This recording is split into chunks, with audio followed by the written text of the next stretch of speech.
first started in this trial chamber, it looked like this, but now after 3 full successful streams, I have gotten it to the point where it looks like this. However, there's one crucial component remaining, and it's this area in front of me, which just kind of looks messy, right? What could I possibly do about it? I'm glad you asked, actually, because I do have a plan, and that plan more or less involves using these sponges to drain out all of that water so that I may get rid of it all, and so that I may have a very successful thing going on here. So far, I also have not made any changes to the ominous vaults, to the regular vaults, or to the trial spawners, and so right now, this is going to be a big moment, because I'll finally be removing one of the biggest obstacles standing between me and the destruction of this structure. So, you know, I think even though there's a bunch of spawners that we're going to have to take down today, because I do still want to farm keys, I think we're going to start in the obvious way, and that is to remove as much of this as we can, as fast as we can. And every time, we'll see how many sponges we actually go through, but I'm hoping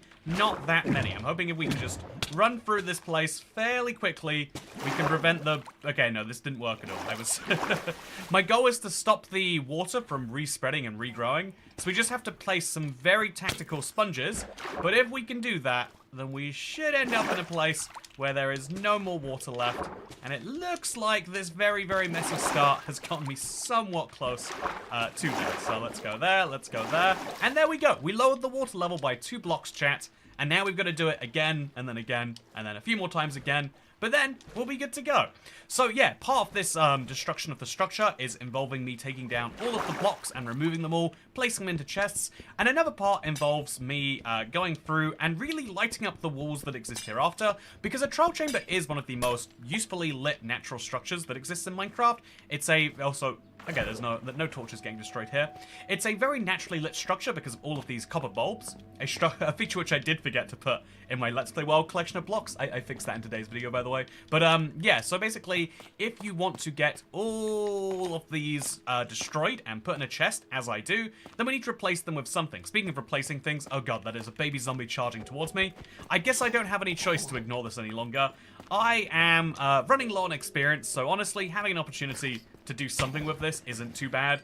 And if they end up mostly in holes anyway, then that's also fairly good. So there we go. That's a lot of scary stuff. Let's just walk away from that real quick and then attack them while they're up there. I tend to find elevation differences really helps when you're taking down certain mobs. So pro tip, if you need it, there we go. And now we can trap them in the cage. And now we can take down the skeletons before anything too bad happens to me. So yeah, this is my trial chamber hallway. As you can see, there's not a lot of hallway left here. But as you can also see, wait, did that just happen? Did we get a spider jockey? Whoa, I didn't know that was a possibility, chat. Did you know you could get spider jockeys in trial chambers? I didn't. I certainly think you're not meant to. Anyway, but yeah, the fun thing about this is as we take down these spawners, we're actually going to be picking up keys, which will be useful for our later vault endeavors. But we just got one right there, and we're just about to get one right here, I hope. Is it going to be a key? Let's hope so, right? It's, hey, 2 keys. So I'm just going to get myself out of here as fast as I can, preferably without using a totem. And I'm also going to show you that, yeah, I've got some other water that needs to be drained, so it's not just sponges for one use. Okay, that's the goal today. Hello, I'm ABX Toy Cat. Let's get it done, and I hope you're having a good one yourself. Makes sense since a spider spawn has a 1 in 100% chance of being a jockey. Yeah, it makes sense, but it's also just something I've never seen, right? Like, trial chamber spawners, you'd figure they work like regular mob spawners, but there's enough proof that they work differently. So when they do work the same, it's like, oh, okay then. So anyway, let's pick up these keys, and let's stick to our second goal of making sure we torch this place up thoroughly, because we have a ton of torches with us, specifically so that when we mine through a wall like this, or yeah, more specifically, when we mine through a wall like this, so we can place a torch there and actually see what's happening. So let's go grab some of these, and let's make sure we hold back from fighting mob spawners just while we heal up from that previous encounter. Going for a little bit of a painful situation with that one, but yeah, there's a lot of flying around required. How are you today? Says Eric. I'm doing great today, Eric. How are you? I hope that you are having a very desert well. Wait, I hope your day is going very desert well. You know, I hope your day is going. I hope you're having a very desert well day. I hope it's rare and valuable, and, you know, I hope it is something which makes you feel good. What do you do with all these blocks at the end, says Lubu13. I get asked that question a lot, and I do a very good job at deflecting them mostly. And so, would you like me to deflect your question, or would you like me to give a tiny bit of insight? Because I'm going to deflect the question anyway. I do have some plans, but I'm making sure that I leave myself open so that if I get an idea that's so much better, I can just be like, yep, that was my idea all along. Because I do think that the project this big, you can't be thinking about what you're going to do in the future, because then you're going to be like, but I just want to do that now. So I've got the ideas, I'm very excited about them, but rather than focusing on them, I'm focusing on the destruction. So then when I've got all the blocks, I can, you know, do some fun things, and then I can build it into some stuff. But yeah, long story short, I'm going to have copper for till the end of time, right? I'm going to have so many blocks of copper. I'm never going to have to worry about copper ever again. And it's going to be nice. Because, let's be honest, who wants to worry about copper? No one enjoys worrying about copper. It's just something you do because you feel like you have to. So, with that said, I am going to now go back into this watery place, and I think just get this done.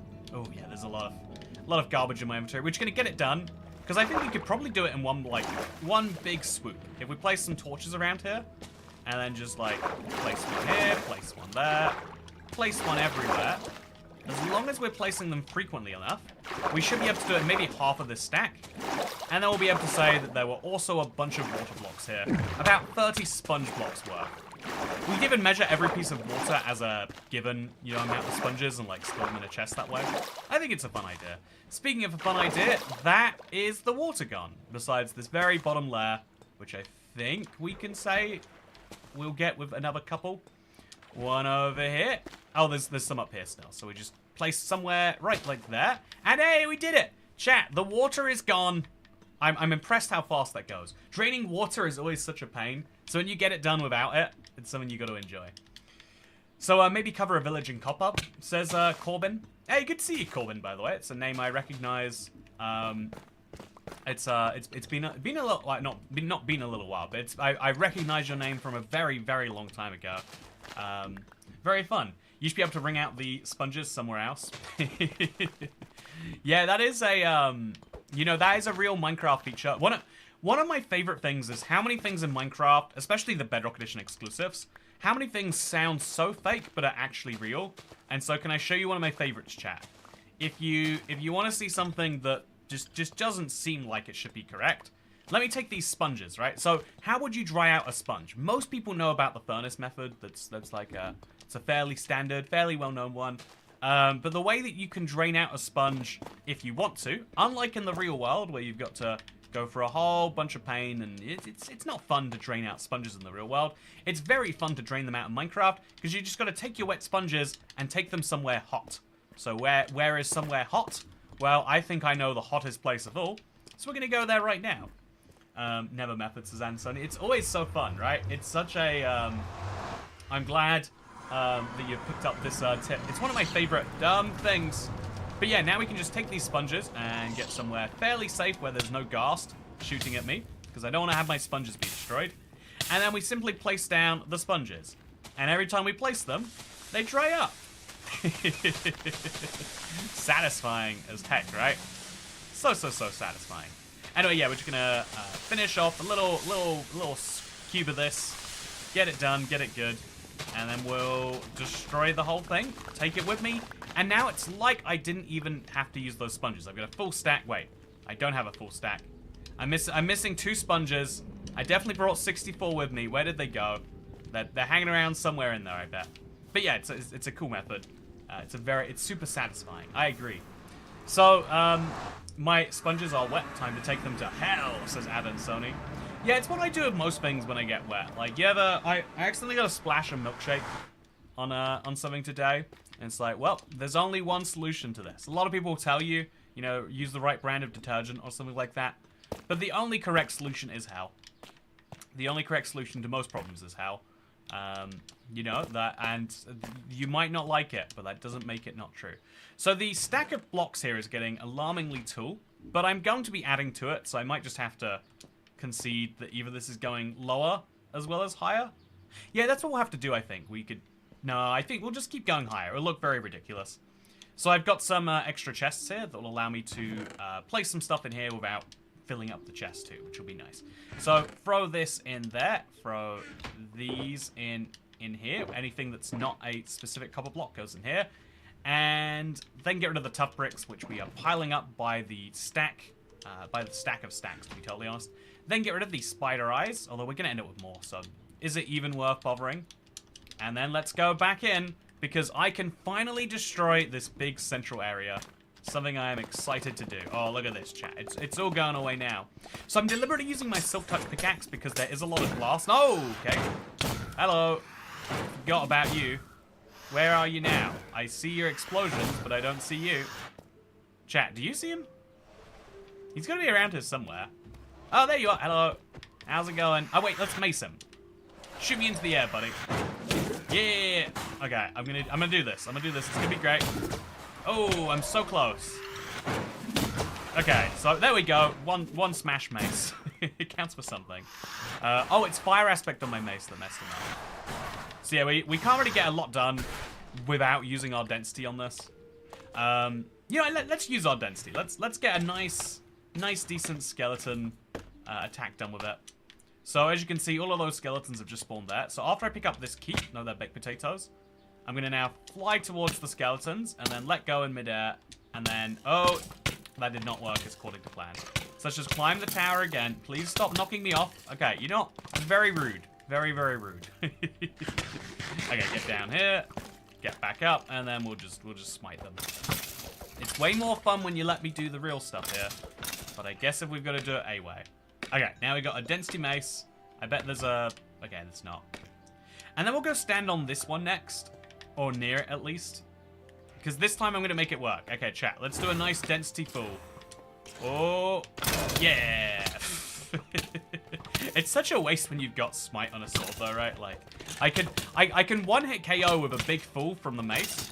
Or I could just do this, you know. Feels like a mace to consider... It feels like a waste, not a mace. Consider any other way. So there is, in fact, a key up there, right? Is it?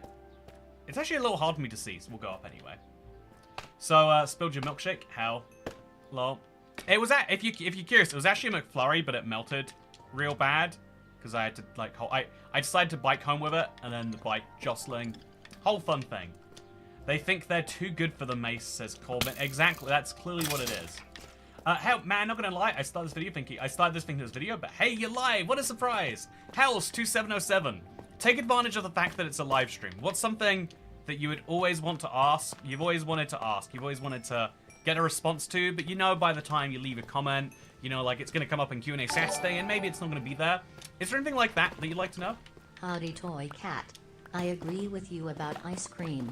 The last thing I want to consume on a hot day is dairy products. Thank you, Pookie. The correct answer is popsicles. Here is your allowance. I've never felt so validated as right now. Every single person in the world is conspiring against me. By the way, I still want nitro cold ice cream. It sounds very good, but I want it as a dessert. It feels like I am the one person in the world who has this opinion, and I'm glad that you are finally here to say, no, Toy Cat, you speak in the voice of the reason. Because yeah, on a hot day, ice cream just doesn't do it for me. Dairy is a very, very fatty, you know, like it's great. I love dairy. I love ice cream in the winter. I feel like it like fans me up, gets me ready to go to sleep under a nice warm blanket or something. Ice cream is not a summer beverage, or I mean, summer dessert. I mean, you know, I'll go with beverage. If it's like my McFlurry, then it'll turn into a beverage on the way home anyway. And I'm so glad that someone agrees with me on that one. So are you still in your attic, says Chase Jimmy. I am in the attic still.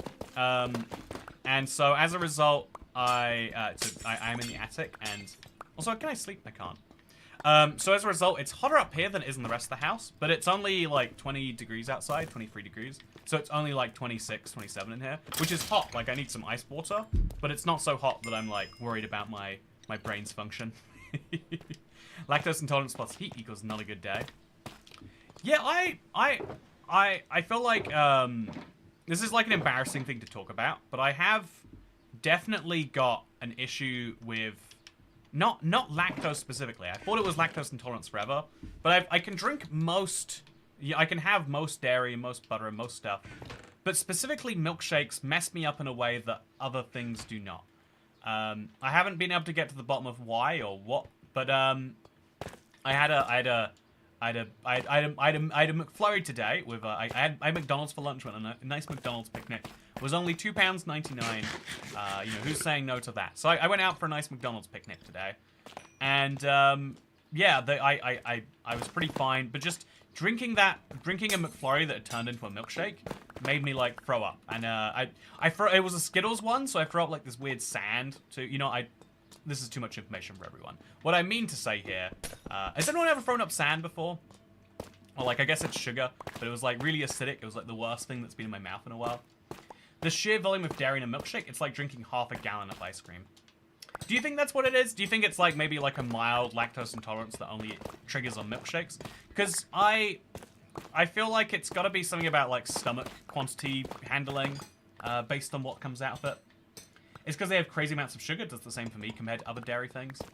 Yeah, I assumed it was like it's a different composition of, you know, like, I don't know, ingredients. I guess it is all fat, sugar, and like I just assumed that it's a big treat, but that's what makes it such a big downside for your body sometimes. I had a mocha frappuccino and felt icky after 2 sips. Yeah, I know that feeling. I definitely it's weird. I really want to be a coffee person. I love delicious cold drinks. But I feel like I definitely have like a caffeine problem because you add coffee to that stuff, you make a frappuccino, and it's like, yep, my day is ruined. At some point, it's very soon. There's a countdown timer to when it sucks to be alive. You gotta value it while you can. So speaking of valuing while we can, I'm going to deliberately dump a bunch of stuff out so we can get the variety of blocks that we need for copper. The inventory just isn't big enough for a project like this. It's something I will say time and time again. We need an inventory update. Everyone already knows that, though. But here it, like, really shows true as to why it is important. It's just, I'm trying to destroy the structure that Minecraft gave me, and they're giving me so many varieties of blocks, and I don't know where to put all those variety of blocks. Besides in a chest, of course, when I'm done with them. So, yeah, I'm going to throw that in there, this in here. And then we're going to just really try not to break we could either break the glass all in one go, or we can try not to break it in one go. I think I'll go all in one go. I'll get these blocks as well, the red stuff. We'll go for deliberately the weird blocks today, or on this run. And then when we come back next time, we'll be done with it, and we can just do tough and copper and stuff. Common problem. The inventory just isn't big enough in general. I agree, Chantal. It is a very common problem that the inventory isn't big enough. And I thought I share a lot, says JMan91. I think there is lots of aspects of life that people don't talk about enough, and it is bad for everyone. Not all of them are even relevant to me, right? Like, I think the idea of miscarriages is something that is really underspoken about. Like, people don't know that it's a thing, and so when it comes up, they feel, like, shocked and kind of alone about. Like, having a base idea from society that a thing at least happens tells people where they should be looking for help and for support. Whereas, like, you know, if you've been drinking milkshakes this whole time... Also, I said I was going to break specifically glass, and then I ended up here. I don't know if I like destruction because it gives me the opportunity to do so much stuff, or if it's, like, my worst nightmare, like staying focused on one task for so long. But yeah, one of the things that I think is underspoken about is, you know, like, I guess, like, dietary health, like, stomach issues in general. Like, a really, really decent proportion of people have them. But at some point, when you talk about your stomach, you're talking about not just eating food, which is very socially acceptable, but about uneating food. You know, at some point, food comes out of your body, right? And as a whole, we said, like, oh, that's kind of gross if you talk about that. We all accept that food is delicious on the way in, and that food is not to be spoken about on the way out. Dairy yeast pills help immensely. I have not found them to be that useful. It could be the sort of thing where, like, when they work, I don't notice, and when they don't work, I notice a lot. But yeah, I don't think it's the magic bullet for me, at least. I wish that it was. I went into it hoping that it would be, but I have not arrived at that conclusion now. So, yeah, let's go pick up these pieces of glass, and then once we'll have a nice full stack, and we'll be ready to go. Hey, Togat, first time in your streams. Hey, welcome to the live stream. Kraz2, sorry. Is there anything that you have always wanted to ask in one of these, but you've never been live to ask for? Let's give it a shot. Let's do it right now. Is there anything you'd like to know at all? Is there a question so personal you're sure you shouldn't ask it, but you just want to go for it anyway? Let's do it. You know, who am I? Who am I not to answer your personal questions? It's okay, I know you talk about anything and everything, but I didn't expect a conversation about miscarriage. Yeah, it's a, it was one of those things when you have a conversation about it, you're like, and you look up the stats, you're like, whoa, this happens so often, and it's like, you speak to someone who's going through it, and it's like emotionally devastating for them. You're like, yeah, this is a thing that probably needs some attention. This is a thing that probably people should talk about some amount. And I'm showing that one as an example of like, it has, because I have this real cynicism in me that when people say like, this needs to be shared more, what they're really saying is like, oh yeah, there's this thing that I have inside of me that I feel bad about, so everyone should talk about it so I feel better. And like, you know, like that's okay, but it's also, it comes from a self-centered place, which is also okay. But it just, you know, it doesn't land as well. Like, it comes across as saying, like, I am because, you know, one of the most human desires is this lack of attention. This, like, I wish that more people were paying attention to me right now. And yeah, it's okay to have that desire. But also, I feel like at the same time, there are a lot of times where you do need to where we can actually help a lot of people out by all knowing about some things. And so I can deliberately pick some examples like that. So, it's okay. Also, Kraz 2, I hope that you're having a good one. I want to see. I hope that the last person I asked to leave a comment didn't leave one and I missed it. That'd be real embarrassing, huh? That'd be real embarrassing. So anyway, yeah, the Trial Chamber Destruction is really good, and we could talk about that all day. But can we talk about everything else? The AI generated chat summary is gonna go crazy after this one. Okay, chat. Everyone, share your opinion right now. On milkshakes. Everyone talk about milkshakes right now, so when people join in, chat gives them a very confusing milkshake summary. It's what we need to see. It's what we've got to do. I did not have one. You put me on the spot and my mind is blank, says Hells207. Oh, you know, I appreciate that too. Like, I feel like live streams are a pretty passive entertainment source. So, like, I don't blame you for not having it. I'm glad that you responded, though. A lot of the times I'll ask someone something, and they'll be like, I'm scared. I wasn't expecting a response, and they just won't reply. I feel like, I know, like, one of the hardest things about gaining confidence in the world is just being like, you know, the thing that everyone is fearful of is this, like, is saying something dumb and then repeating it in your mind over and over and over again, right? But, you know, that's like the thing that is worth trying to train yourself to avoid, is being like, you know, try to regret the things you didn't do more than the things you do. It's the thing that all humans eventually end up with. So if you end up there, you'll probably be happier. Speaking of being happier, by the way, something I've been thinking about a lot is because I've seen a lot of you know, like, theories revolving around the idea of how introversion and extroversion actually work, because I think it's a really, I used to describe myself as an introvert a lot, and I still would say if you had to split the world into two categories, it's that way. But also, I'm someone who gets a lot from hanging out here, talking to people. I enjoy when we see some regulars, you know, like, there's some fun to that, you know, like, might be to some of you watching, you might be like, no, true introversion is when you hate everybody, and there are people that you barely tolerate. But I heard a really good explanation. Oh, wow, we just got diamond that time, chat. We just got diamond. Diamond trim, and diamond trim. We're gonna get a full enchanted protection force set of spare armor that we can give to guests in this world, so they can pretend to be a thing. But yeah, so a thing that I've been thinking about a lot is this idea that, like, extroversion and introversion aren't really correct, and everyone kind of knows this, but it's a good, like, baseline, like, it's a good without any better explanation sort of word.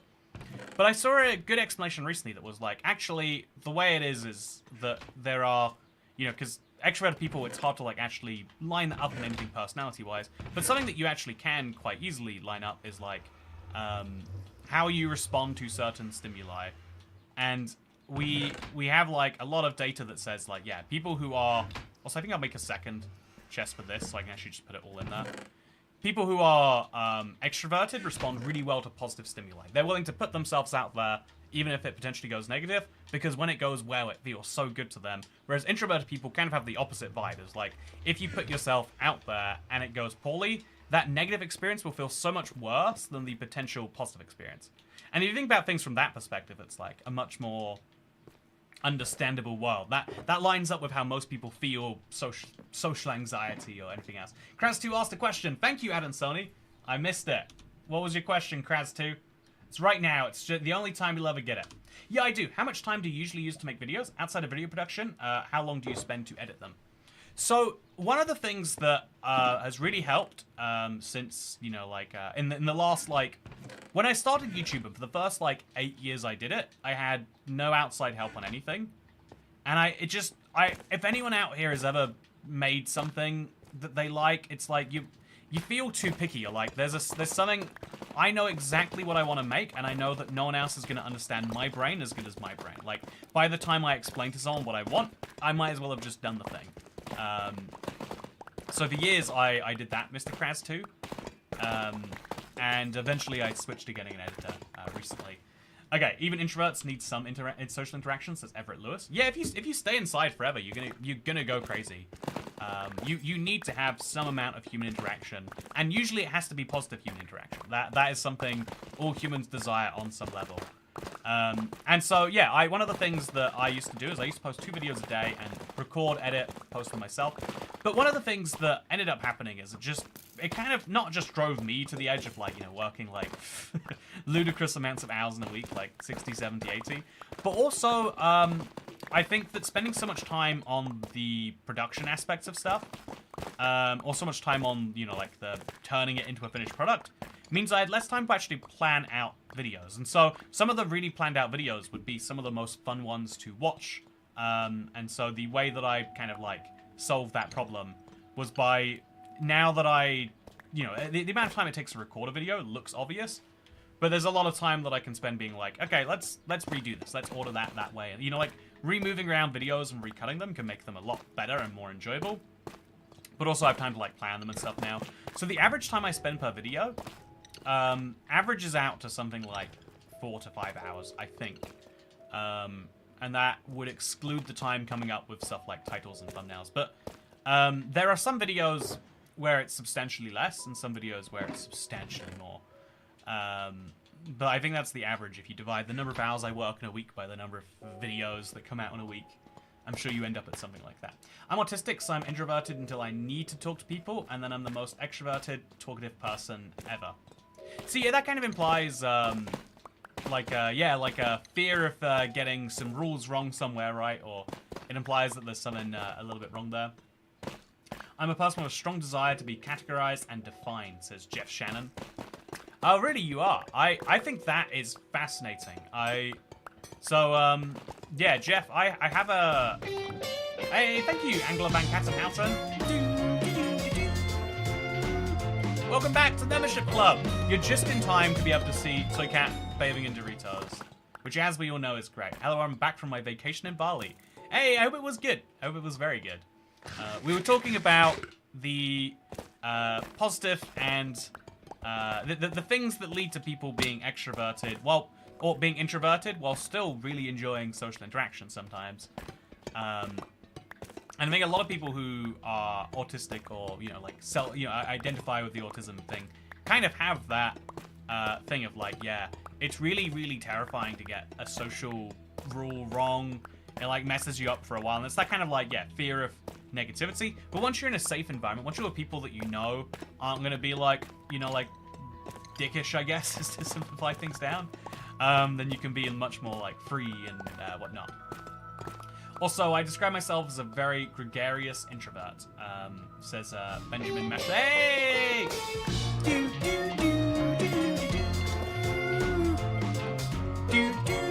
Oh, my member counter isn't going up. I can fix that. So, oh yeah, it's entirely broken. Okay, we're good.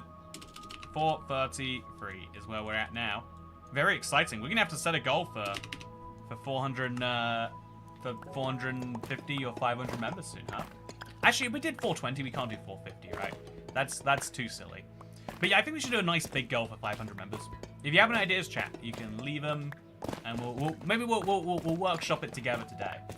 Okay, so speaking of vacations, I had a small vacation at Japan. It was fun to travel and look at foliage instead of staring at electronics all day. One of the most important things about holidays that it's such generic advice, but it helps you so much, is genuinely, like, try not to look at your phone unless it's absolutely essential. It's such a good, like, phones are useful. People who are like, phones are poison and they're killing our minds are like, no, there's lots of great things about phones that you're forgetting about. But, you know, like, so I don't agree with those people. I think that's a crazy stance to have. But I do think that there is a huge benefit to taking a break from a phone. You know, it's a constant source of simulation, and that is a bad thing as much as it is a good thing. Okay, so throw some blocks in here. Throw some of these blocks in here. Looks like we have to pull some of these copper blocks out, and then throw those in here. Nice. Okay, lots and lots and lots and lots and lots of blocks. Slowly fill in this one up right here. And indeed, slowly fill in this one up right here. So, the worst part of trying to talk is when you want to say something, but your brain is like, stop, that's scary. But the words you want to say are just on the tip of your tongue, waiting to be forced out. Yeah, I think it helps with being... I think it helps you to be personable, to like kind of just drop that fear. And be like, what is the worst thing I could say right now? Like, I used to have a fear, right? This is a dumb fear. I used to have this fear of, like, what if... Because, you know, some people talk about, you know, like, drugs or alcohol as being like, oh, yeah, when... Also, there's some chains I didn't take. Also, I probably have to go deal with the skeletons, aren't I? I don't want to deal with the skeletons, but I'll get round to it. It'll happen. So, yeah, one of the scariest... things is like, what if you just say all your secrets and then everyone hates you forever? It's like, it was like, I remember that being a really deep-seated fear, like, oh god, what if you lose control and then everyone, you know, it's one of the reasons you should be in like a safe space if you're ever doing anything like that. Not that I think you need that advice right here on a Minecraft live stream, but just in case, pro tip out there. But I think that despite that, also, bathe in nitro ice cream for 500 members. That's a good idea, the Saka. I like it. The people who say phones bad are just boomers. I'm watching this video on a phone, says Josu S. But at the same time, phones do have a point at which they become bad. Is my like, you know, revolutionary boomer theory right here. Is I would say that eventually using a phone becomes more harmful than good. And a lot of people won't realize it. And that's why you need to just disconnect here and then and see if it makes you feel better. And if it makes you feel better, then use your phone slightly less until you get to the point where you're not using your phone and you really feel like you'd be better with using the phone and you actually do feel better after using it. So that's why I think anything you enjoy, a break will help you out so much with. Like, because even if when you're addicted to something, if you take a little tolerance break, it feels so good when you come back to it as like, oh yeah, now it feels like it did the first time, you know? Whereas if you just do something to feel normal, it stops feeling fun. That probably goes without saying on that one. Okay, I've got to remember to use the axe, by the way. Whenever we're attacking breezes, this is the tool. When we attack skeletons, this is the one. But for breezes, even when they're stuck in this, got to use the axe. I deliberately upgraded its sharpness 5, chat. I hope you're excited about that improvement in my life. But yeah, here we go. Easy stuff. Maybe a key? Yeah, maybe a key for sure. So my key collection is at 4 now. Oh, I'm storing them in my shulker box. That's handy. And that's all I'm getting today. Yep, that's all I'm getting today. No problem. Good to know. So let's come back over here. And oh, wow, it's been long enough that we've now got to deal with these spawners. Honestly, at some point we'd be better like locking these in boxes or something. Oh, there's so much happening over here. Yeah, at some point we are better off like not dealing with the spawners almost, it feels like. But that's a point that I'm excited to get to. But right now since we activated them, we will have to take them down, I think. That's a guarantee. So drink my coffee each morning still has a great feeling after years, but that's probably due to the addiction and alleviation of withdrawal effects. I bet if you didn't do it for a week and then you did it again, it would feel so good. I bet you'd feel things you hadn't felt in a long time. You've forgotten you could feel about coffee, you know? That's my theory, Benjamin. So Pookie says, Oh, it's something in response to someone else. But yeah, so Jeff Shannon said they really enjoy being categorized. They really enjoy finding, like, you know, labels that fit themselves. I think that's really interesting. I'm kind of the opposite, and part of it is down to the fact that no matter what group label you find to give yourself, there are some really negative traits associated with that label. And everyone has negative traits, but I don't want to, you know, like, one of the things that's offensive about stereotypes, right, is if you are, you know, Jewish, people might assume one of your... It's fine to have, like, neutral stereotypes, like, you know, black people are good at basketball, or that, you know, white people are really, you know, polite on hikes, or that, you know, like, Asian people are very good in school, or whatever the dumb... I mean, you probably argue there's some negativity there too, right? But the really offensive stereotypes are the ones where you're like, oh, these people are bad at this thing because they are that thing. Like, assuming something bad about someone because they are from a certain class of people, terrible, right? Or Scots are alcoholics. Yeah, that's a good thing. But what are the bad things about Scotland, Cat? White people clap on the airplane. I don't think white people do though. That's my crazy stereotype. Is the only people I've seen do it. I've not been Caucasian inclined. I've seen a lot of weird things. So Kat, what are your thoughts on the newly made actions and stuff resource pack that's going to be announced on the marketplace?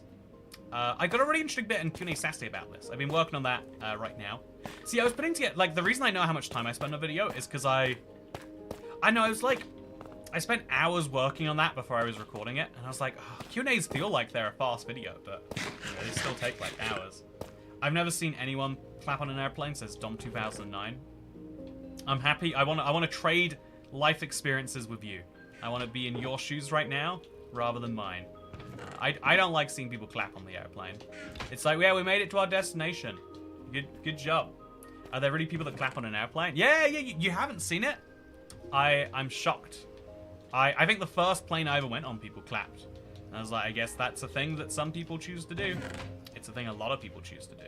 It's a thing a lot of people willingly decide, yep, right now, I have the choice of clapping or not.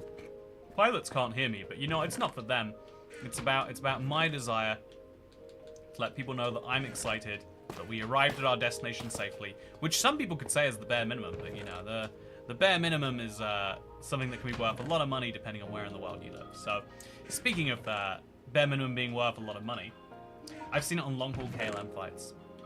Oh, long-haul feels really weird. You're like a different person when you wake up on a long-haul flight versus when you get on. Like, genuinely, there's very little relation between the two of you. I can't... Yeah, you're not the same person at all. You take off on a flight and then you land a very slightly different, much groggier person from the lack of sleep. You know, there's a... you know, you tell yourself, like, well, it's an overnight flight, so I'll get, like, a nice sleep and I'll wake up refreshed for the... No, that's not how it works. I'm assuming... I guess not all long-haul flights are overnight, to be fair. But even the day ones, it's weird. Like, so I used to fly to Vegas a lot from London. And obviously the way back it's overnight. But on the way there, it's a day flight. You take off at like 2 p.m. and you land at like 4 p.m. or something. But 10 hours have passed. It's just 8 hours of that's time zone difference.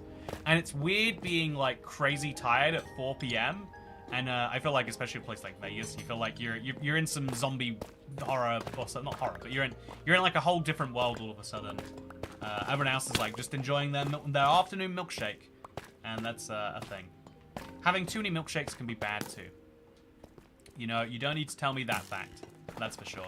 So I think I want to destroy this area right here because this is the one guarded by the skeletons. And so if we take it down right now, we have... Oh god, there's so many strays, chat. There's so many strays. I did not realize what a big problem that was. Okay, so we need to get up there to where that skeleton is. We're gonna need a lot of bamboo, I think. We're gonna have to make a lot of scaffolding for every single spawner. But here we go. Oh no, don't do this to me. Don't do it. Don't. How is he that strong? Their arrows are too good, chat. Their arrows are too powerful. There's no way I can deal with this. Okay, hit me now. No, don't do it. They hit too fast. It's not fair. I don't like you. I just want your key. I earned this one. I went for a lot of pain for it. Okay, and now we're down here anyway. With all of the strays. Just murder you, and we're good to go. Okay, back up to the top. I'm going to lose a few copper blocks to the stray pit right here, but that's just fine. Oh my lord, so I can't get a shield. I don't need a shield. I don't need a shield. I'll be just fine. Thank you for the concern. But yeah, I'm just gonna take these fellas out. At some point, I probably should just get rid of all the snow. It clearly is causing me more negatives than positives. But at the same time, there is a certain joy to it, is there not? So yeah, I think there's so many like negative characteristics that come along with every word. And again, like whether you think it's right that people are like, oh yeah, well, oh, people like this are actually terrible. You know, like, I don't know, like, I'll try to pick the most harmlessly offensive one, right? Like, all British people have bad teeth, or all, you know, people are out. That it can be, you know, like really next to nothing, but it's also like, that kind of sucks that you group me in this way. There are some labels that are fun because you get to feel like a bit of pride when someone in your group does this thing. But I never really like that either. Like, a lot of people are gonna be like, when their favorite football team wins something, they're like, "We won! We're the champions of the world!" And it's like, well, it's not you. When you're saying "we're," you don't actually mean you, right? That's pretty stupid if you think that "we're" includes you. You know they don't know who you are. You know if you weren't supporting them, they'd still win. Sounds like you're a lot of dead weight on this team, if I'm being totally honest. But yeah, I feel like I feel like groups are really handy for working out some things about yourself. Like if you don't know, you know, it's kind of like the thing I was talking about earlier. Like, well, if you don't know why milkshakes are bad for you and you work out you're a lactose intolerant, using that word can be really handy. But some groupings are just there to, you know, make in-group, out-group things, and I've just never been a fan of that. I never want to specifically include and exclude people based on things outside their control. Because there's a lot of weird stuff that comes from that. So Toycat should pickle himself at 500 members. It would be fun to bathe in pickle juice, huh? Should we do it? Totems are superior to the shields. Yeah, you know, a shield can protect you, but a totem definitely protects you. It's a much bigger guaranteed benefit. It's got to be said. It's bigger and it's guaranteed. You know, it's a 2-in-1. Okay, thank God, I finally found the sponges. I don't know how I didn't see this sponge until just now, but I knew I was missing sponges, chat. I knew I was missing them, and this validates my feelings. So we'll find the other one probably around here too somewhere. So let's first of all go all the way up to this ceiling, because once we destroy this part of the ceiling, then there is no more left to destroy. Also, I know the way I destroy structures is erratic. I've never really appreciated it until this project, where I'm like, oh, I was doing this, and I was telling myself I'd stick to that, but here I am, doing something anyway. But ultimately, I enjoy doing it, and I hope you can appreciate that. Maybe it's erratic. Also, Toycat, don't bathe in pickle juice. What are the downsides of doing that? It's because they bring all the boys to the yard, says Cat. Oh, that's why milkshakes hurt me. I'm getting all the boys in my yard. And then they're like, you know, I don't even know the rest of that song. Honestly, what is that song meant to be about? Is milkshake is it meant to be a synonym? Is it meant to be like a simile? Not simile. What's a metaphor? Are the milkshakes actually her value on the market of people? You know, what is it? Is her milkshakes her ability to make cold beverages, or is it something else? It's a euphemism. That's the one, a euphemism. You know, a euphemism is just a particular type of metaphor, though, right? So I'm gonna stick to the fact that the metaphor is basically correct, even if it's not. Also, I'm gonna go now, fly up here, and I'm gonna pick up that key. I kind of want to do this with ominous stuff, but this works too, I guess. There we go. And here we go. So yeah, I think we should definitely come around and dig. Oh no, oh, I needed that. Okay, I'm just gonna place it all back. I'm just gonna drop this on the ground, and then place these all the way, and then pick these up and put them on too. And we're gonna act like none of that ever happened. Perfect. The copper mesh walk sound is so bad, methinks. What about you?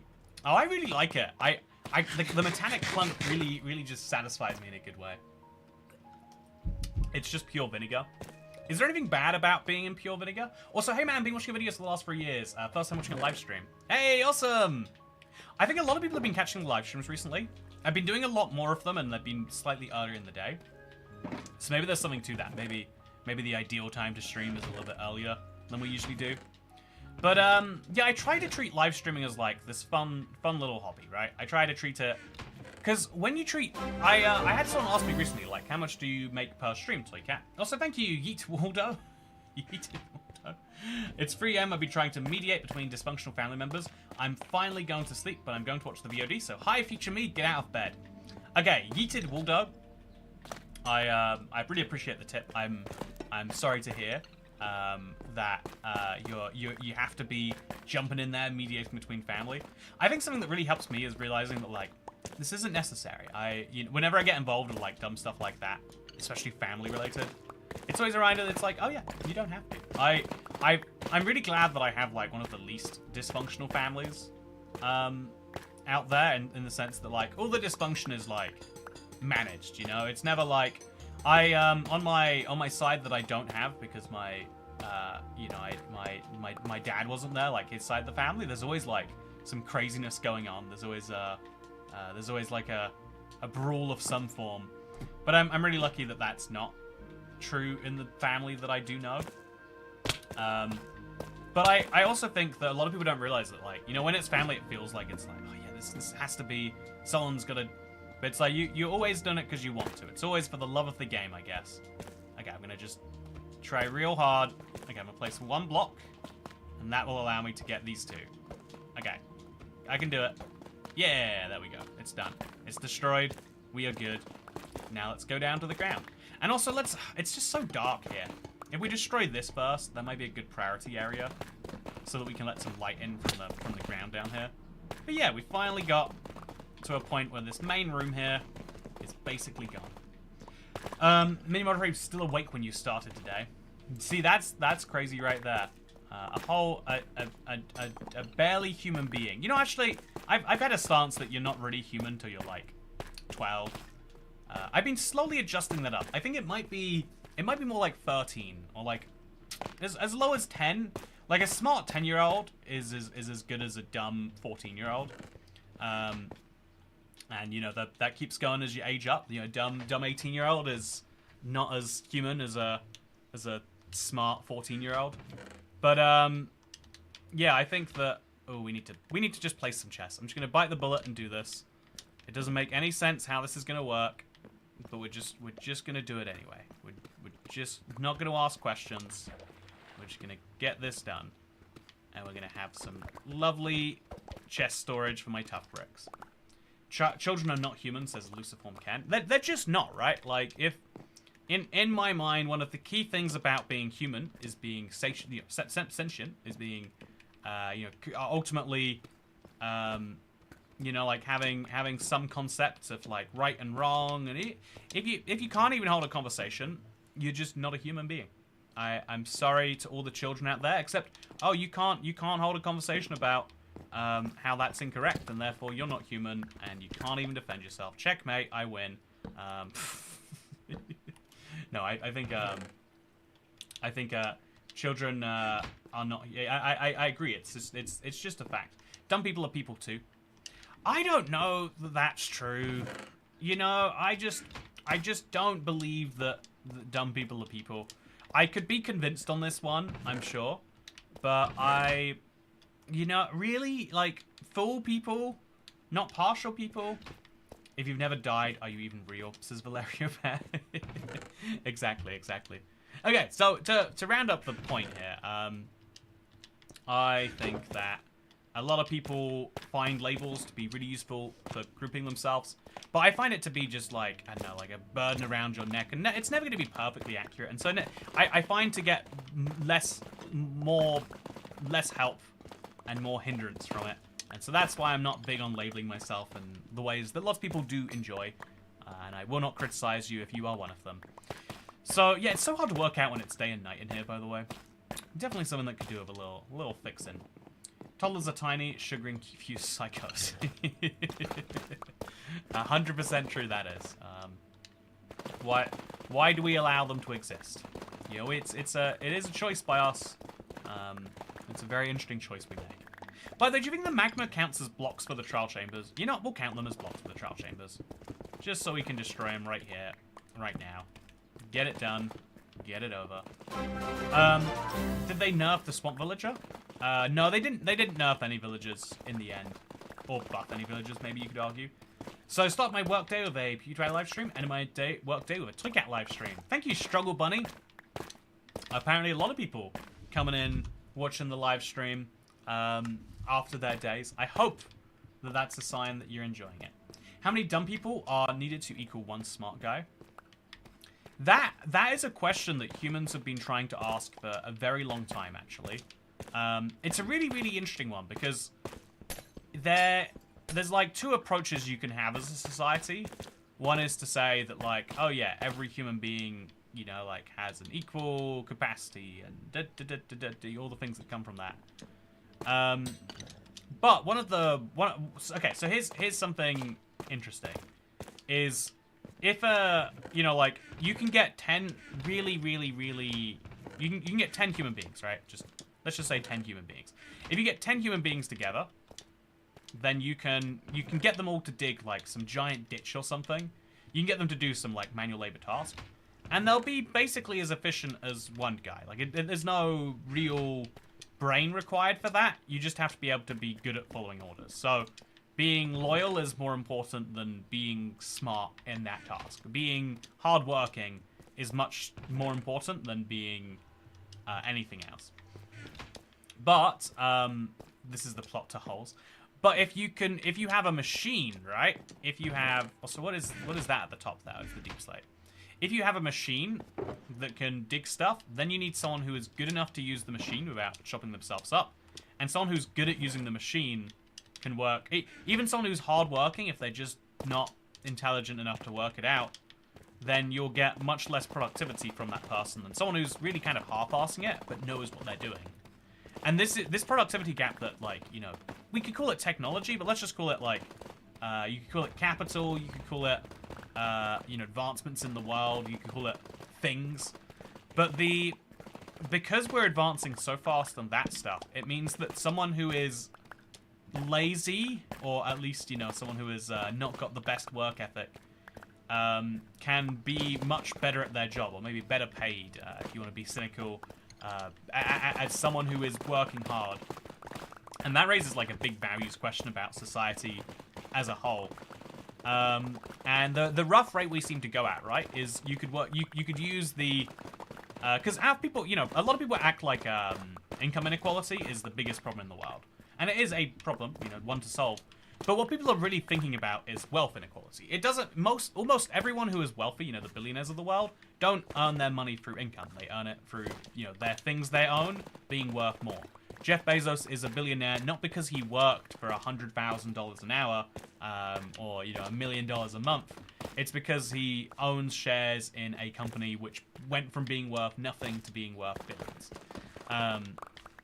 And so if you just take a look at income earners, you know, people who are doing a task for someone else to make money, you could probably use the Gini coefficient in that to work out what society deems the difference to be worth, and you probably get some pretty alarming results.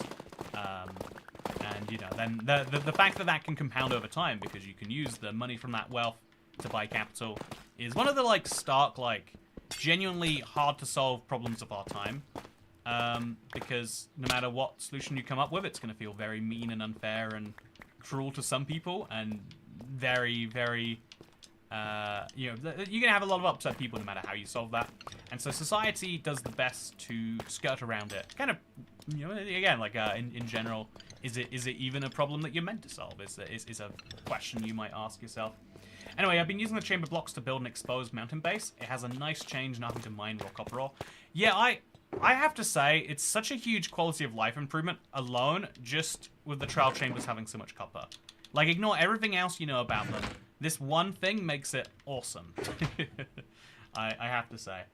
So, Toycat, do you have any idea when Hardcore will be released to Bedrock? I heard possibly 1.20, 1.10, but I think, yeah, so it's definitely not going to be 1.20, 1.10.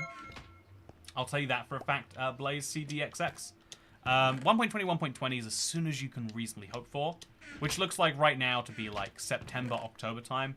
But they've got a lot of bugs to fix. By the way, thank you Odin and Kera for the 10 Danish crowns. It's been a while since I've been to Denmark. I remember they have a, if I'm not mistaken, the Danish crown is a very fun currency. It has like holes in the middle of the coins. There's a lot of tiny details I appreciated about it. So thank you for the tip. Thank you for the crowns. I'll put them in my vault. I mean, I'm like to imagine I have a vault full of crowns.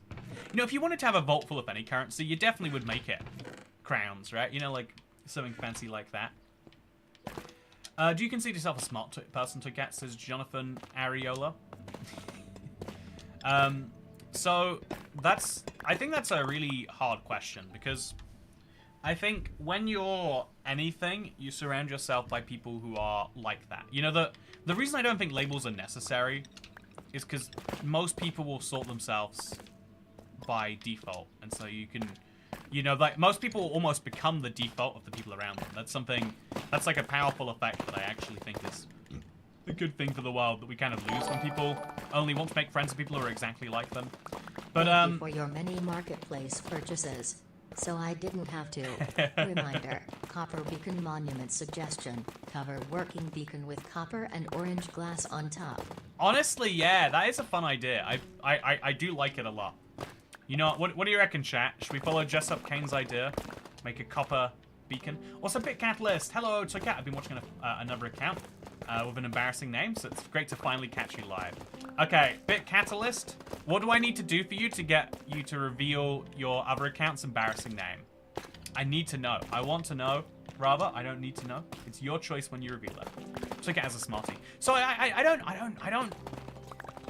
don't think it's ever easy to work out. Like, off the people I know, a lot of people are smarter than me. But is that, you know, is it like a self-selection thing, or is it that I'm actually quite dumb and I surround myself with slightly smarter dumb people? You never actually know, right? You're never 100% sure. I think what I actually have, if I had to define it correctly, is I have a curiosity that a lot of people let die in themselves. A lot of people at some point stop being curious, but I want to ask the big questions. I want to know the answers to those big questions, and that's why I have a whole series is dedicated to it. So I'm thinking of big update questions right now. Also, ooh, what did I break just then? It sounded bad, but it's fine. So yeah, I don't know that anyone can correctly define themselves as intelligent. You could maybe be like, oh yeah, above average intelligence, maybe. But even then, I don't know. There's no real way to measure intelligence. We dive into that problem too. So I think the thing that actually will help you seem smart is knowing when you don't know something. Why do I have this in there? Huh. That probably shouldn't be there.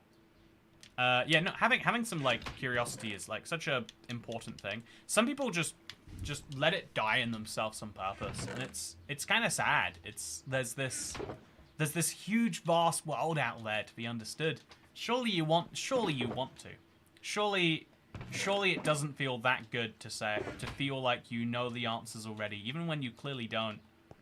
Surely it's more fun to find them. But you know, everyone has their own preferences, and I can't judge people too hard. I mean, I can judge people too hard. That's what I do here. But yeah, I think to me that's the actual dumb smart difference. And on the internet, I think even more is being like, I think what defines like I think and crucially is being like a considerate person, being a thoughtful person is something that is important. I think a lot of times people will be careless, and that's understandable. I feel like we're all careless about a lot of things. We all got stuff going on, etc. But what's really hard to... Okay, we're going to leave this little staircase there, so I can go up that. Then I'm going to destroy the rest going this way. I feel like if you're thoughtful and you actually think about stuff, people really appreciate that.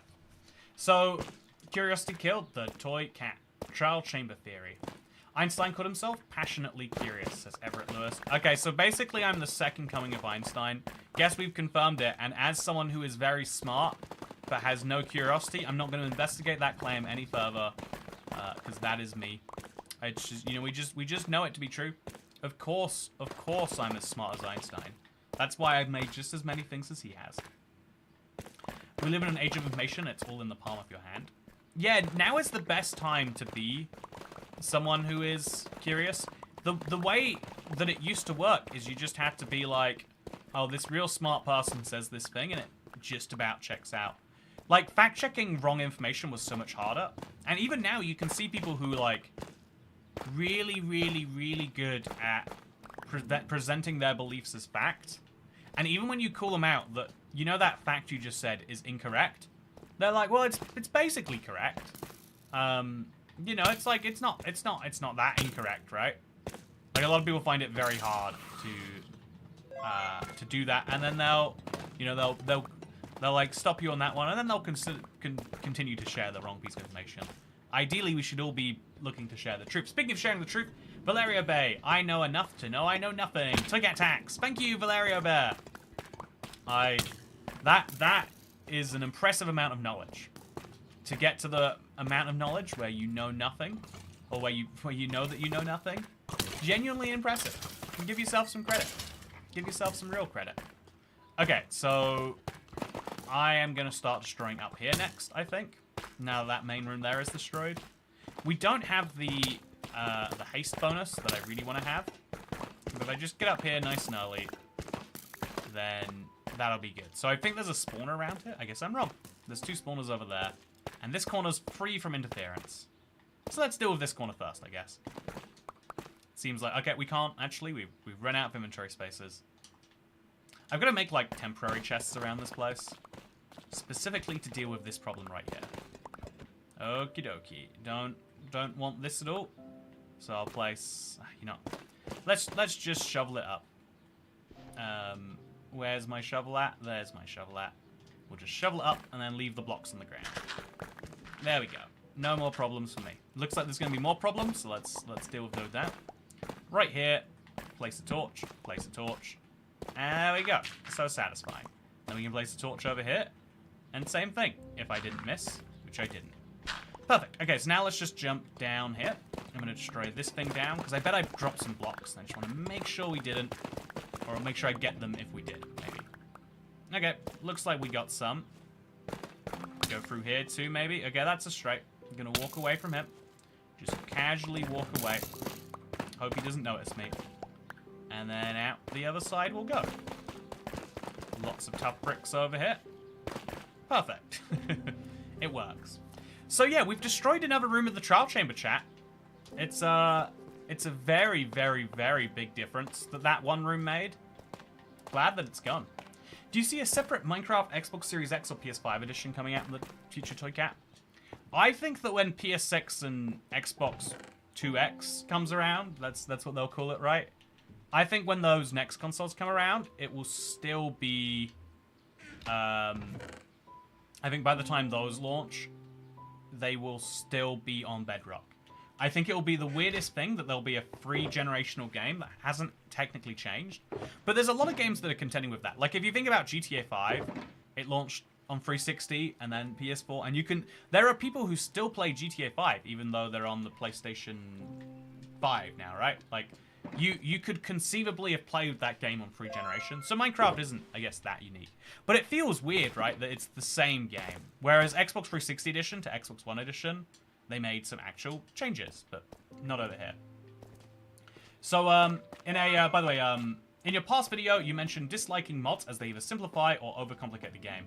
Do you still feel this way with mods on Bedrock? Oh, yeah. Do you know how often I play with add-ons enabled? Like, in my actual making, like, in my survival worlds where I'm actually, like, you know, like, long-term invested? Not that much. I like them for challenges. I'll agree with that. Like, it's a fun... 1 off or 2 off or whatever amount off. Like, there are fun situations that can come from add-ons, but I don't think it's like a good overall thing. I think that they're never balanced correctly, and they don't feel good. There's something... This is something really hard. We've been... I've been looking into making add-ons myself, right? And there's this... Basically, all the ideas we get, I'm like, if it's not good enough, I don't want to do it. I want to have something that you could add to your world and you could feel comfortable with it there in the background without it being like, oh yeah, this thing's going to just mess you up at some point. That is my idea. That is my concept. But that is also my limitation on why I don't really play with add-ons that much. Because I don't find much value from them. Which is why, thank you Jessup Kane for buying my next add-on that I have to purchase. Okay, let's hop in here. Let's absorb it all for the pickaxe. Eat some cooked beef, and then get right out. That take has always felt a little like a gross simplification, but that might be being knee-deep in the modding scene on Java, says BitCapitalist. Yeah, so, if you... I think the actual... If I was to try and come up with a nuance... if I had to, write a thing and, stand behind it forever, I'd say... Ultimately, Minecraft is a game that is, it's a game with lots going on inside of it. But I think there's so much in the vanilla game that is really well polished that why would you... honestly, there's some stuff in the vanilla game that's not perfectly polished. But it's all generally better polished than add-on stuff. And there's so much I've yet to do inside of base Minecraft. I know that's a weird thing. I know some people, don't think that can possibly be true. But there's so much that I've still yet to do. That I would like to get around to. And when I add an add-on to it, it doesn't help me do the things that I want to, usually. There's a few add-ons that change that, but then they don't have achievements turned on. It's like, well, I know that's not their fault, but it's one of the reasons that holds me back. So I am not picking up any blocks, so I will change. There we go, and now I can do that. Let's go. So yeah, this trial chamber, I'm going to get a big batch of destruction in while I'm here anyway. Just make it work. How did the spawn only spawn babies? Yeah, baby zombie spawners are a type of spawner, Sean Skeeter Sullivan. Now you know. It's a useful fact to know. Put the grates in here. And then the okays in here. And the chisel tough all the way up here. And then the regular tough all the way up there. Whew, lots and lots and lots and lots and lots and lots of that just piling up. Then we're going to put the red candles. Thank God we got those out of the way. And then another just garbage batch we've got to deal with. Chat, is anyone else this bad at inventory management? I know I agree that the game needs more solutions itself.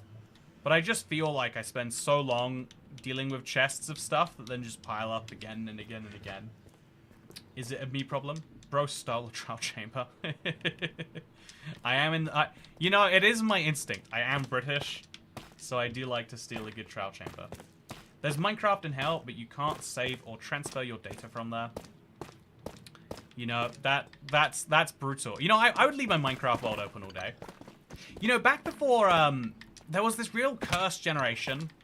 It was the Xbox 360, where every game, because they wanted to sell hard drives or whatever, they didn't bundle the console with a memory card. And, the cheapest bundle off it didn't come with a hard drive, because they know that you'd eventually just have to buy one anyway. But I got my Xbox 360 without a hard drive for a little bit. And it was like, oh, you can play games, but they get deleted. And every good, 360 quality game, it's like one that you play over time. So it's like, you can't actually play this. You start again at the very start again, and that's just how it works. That's just how the game be. And there was something about that I was like, this is crazy. And thankfully I got a memory card, a really small one. It wasn't good enough for all games, but it was good enough for most games. But yeah, this, it's like also the idea of memory cards is such a funny thing. You just leave it on pause overnight. And it's funny too, because leaving a console on pause overnight is such a huge energy drain that over a long enough period of time, you would pay for a memory card. It's a net loss for everyone that you'd have to do that.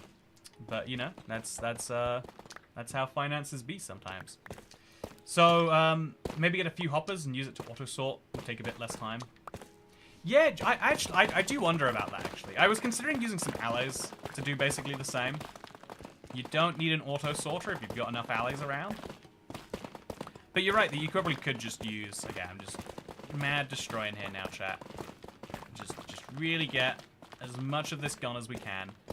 And then if we've got any holes in the ceiling, I don't want to specifically make any holes, but if we have them, like that, place a torch in there, just give me a little bit more light.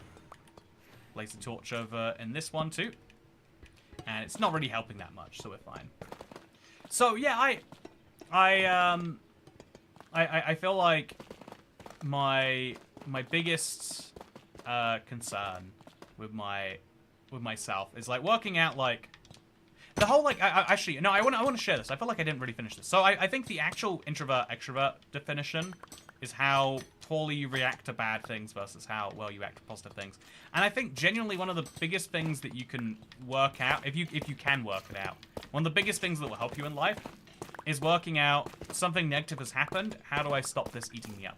Because I think a lot of people look and see the world and they're like, oh yeah, when something bad happens, everyone else is unemotional, whereas you feel like all these like, oh, I hate everything, I hate myself, I hate this, I hate, like, if you picture the cringe that you feel when you do something wrong socially,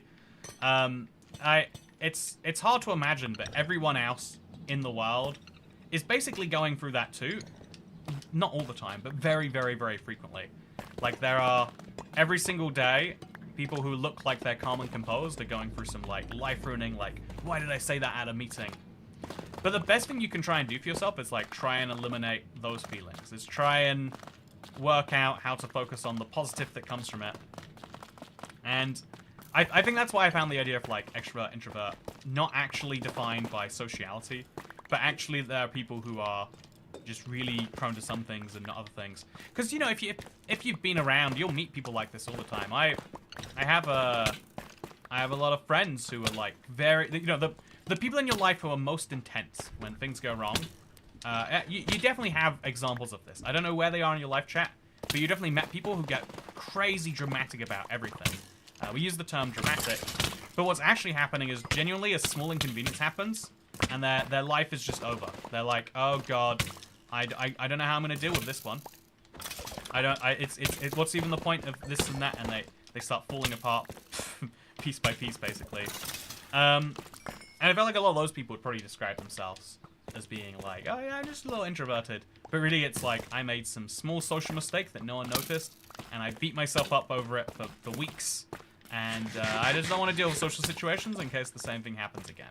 I'm just going to drop these on the ground now, because I do not want them. And we're going to go pick up some of this. And then we're going to take it away, put it in some chests. Looks good to me. Lots of skeletons that need to die. But there is time for them to die soon.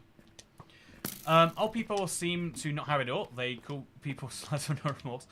Yeah, I think there is some amount of, to be a successful, to be successful old person in the sense that to be alive, to make it that old, you need to get rid of that at some amount, right? Like, there's this, I'm watching a TV show right now, and the guy makes an offhanded comment about, like, I'm old, I know exactly what I want. And that's the thing I've heard a lot, like this idea that, like, oh yeah, you just know your preferences. You stop pretending and you are aware of who you are and what that means.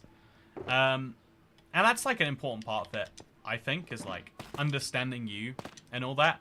But I also do think, like, yeah, after a certain amount of time, you'll go numb to the idea that, like, every social interaction hurts you. Or you'll get to the point where you die because you don't have enough of it. One of the, like, key indicators for, like, whether an old person, makes it past, like, 60, 70, etc., is, like, what their social circle looks like. It's one of those, like, very few... It's one of those things that annoys me. Someone who like, again, I used to describe myself as full-on misanthropic. But, like, you need humans for all sorts of things in life. And genuinely, your body starts to degrade much faster without human contact. Or maybe it could be the other way around. Maybe the sort of people who are unbearable to be around just live less long. I hope that's true. No offense to people who are unbearable to be around. Actually, offense intended. One of the craziest situations in my life chat was I booked an Airbnb. If you've ever tried booking a hotel, whether you book it for 1 or 2 people, no matter how many people you book it for, it has the exact same like cost. This is how hotels work. Like, if you book a room for 3 people, it costs more because they need a third bed. But pro tip, if you want to book a hotel room, it's very rare you save money by putting 1 person. So when you're on the hotel booking sites, if you want a slightly bigger room, just say you're booking for 2 adults. It has come up 0 times that anyone has ever asked, like, who's the other adult staying in the room with you? Like, whether there is or isn't.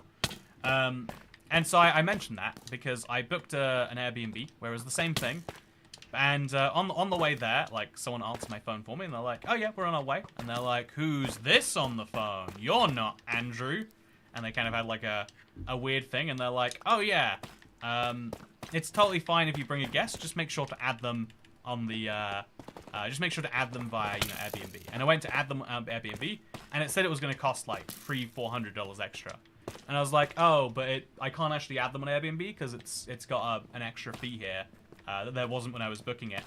And they're like, you're gonna have to do it. I can't let them in the house otherwise. And I was like, oh, but could you, you know, like, if you could just, there's an option to waive the fee, you can do it. I've called Airbnb support. They're like, no, you don't understand. I don't want this person in my house unless they're added via the official platform. My children are here. They gave me like a real huge freak out. And I'm like, oh yeah, I don't have like $400 to add them as a guest that way. And they're like, well, made a whole huge deal out of it. And you know, they kept being like, it's my safety, it's my fair children. Do you want my children to be unsafe in their house? I'm like, no, I want to do this. We can do this if you're just willing to not ask me for hundreds of dollars for a reservation I've already made. And then at one point I was like, fine, you can refund me and I'll go find somewhere else for the evening. That's okay too. And they're like, well, I wouldn't be, you know, like, you already paid the money, so that would be silly too. And they just kept on doing it over and over again, being like loud and vocal and basically trying to use their, you know, like, basically trying to like bully me into more money and using the emotional arguments to get away with it. This is, I guess, what you might call like Karen energy, these person. 400 a person is crazy. Yeah, it was a huge amount of money, that they wanted. Which felt ridiculous to me. In the end, it was like hours of trying to deal with it, and the end solution was like, okay, they won't stay here then. They had a place not that far away, and they were like, fine, I guess. It was just such a stupid thing in the end. I thought they put themselves through so much stress, and they soured our relationship, right? Like an Airbnb. I was living under their house for 3 weeks or something like that. And they soured it so that they could try and like get some money out of me. And I wondered to them though, like for forever I thought like, oh man, that was a real bad like effectively scam that I dealt with, like someone trying to rinse the money out of me. But then I thought about it back, and I try to assume the best from people when because you know, like most people, even people who do bad things, are convincing themselves they're doing something good. I've seen bike thieves be interviewed, and they'll always be like, yeah, well if you loved it, you would have put a lock on it. If you put a lock on it, you'd have put a stronger lock on it. Like, you know, they have this logic of you're basically leaving it out there for someone to take. It's you're making, you know, it's your fault basically, right? It's not that they are harming people who don't deserve it. Anyway, I'm not sure I trust you, let alone your guests and my children, but I don't run Airbnb. Bro, it's common sense to add other people on bookings. Yeah, and even then, even if they wouldn't let me add it, it's like, okay, so don't add them to the thing and we'll be fine. And they're like, but what about, and you know, they have to keep making up excuses, basically to ask for extra money. And it's like, but why would you, I can't possibly think. So I after thinking it through, you know, like years later, after trying to like come to peace of this, like, you know, women that try to extort me, I think in reality, like, in their minds, you know, I have someone in my life who is extremely like, is the phrase histrionics. Like they get like very, very like out of control about a lot of stuff, and you realize like genuinely that's how things feel on the inside. They are very convinced that this is the worst thing that's ever happened, and so maybe that person is like, oh, why are they trying to sneak someone into my Airbnb?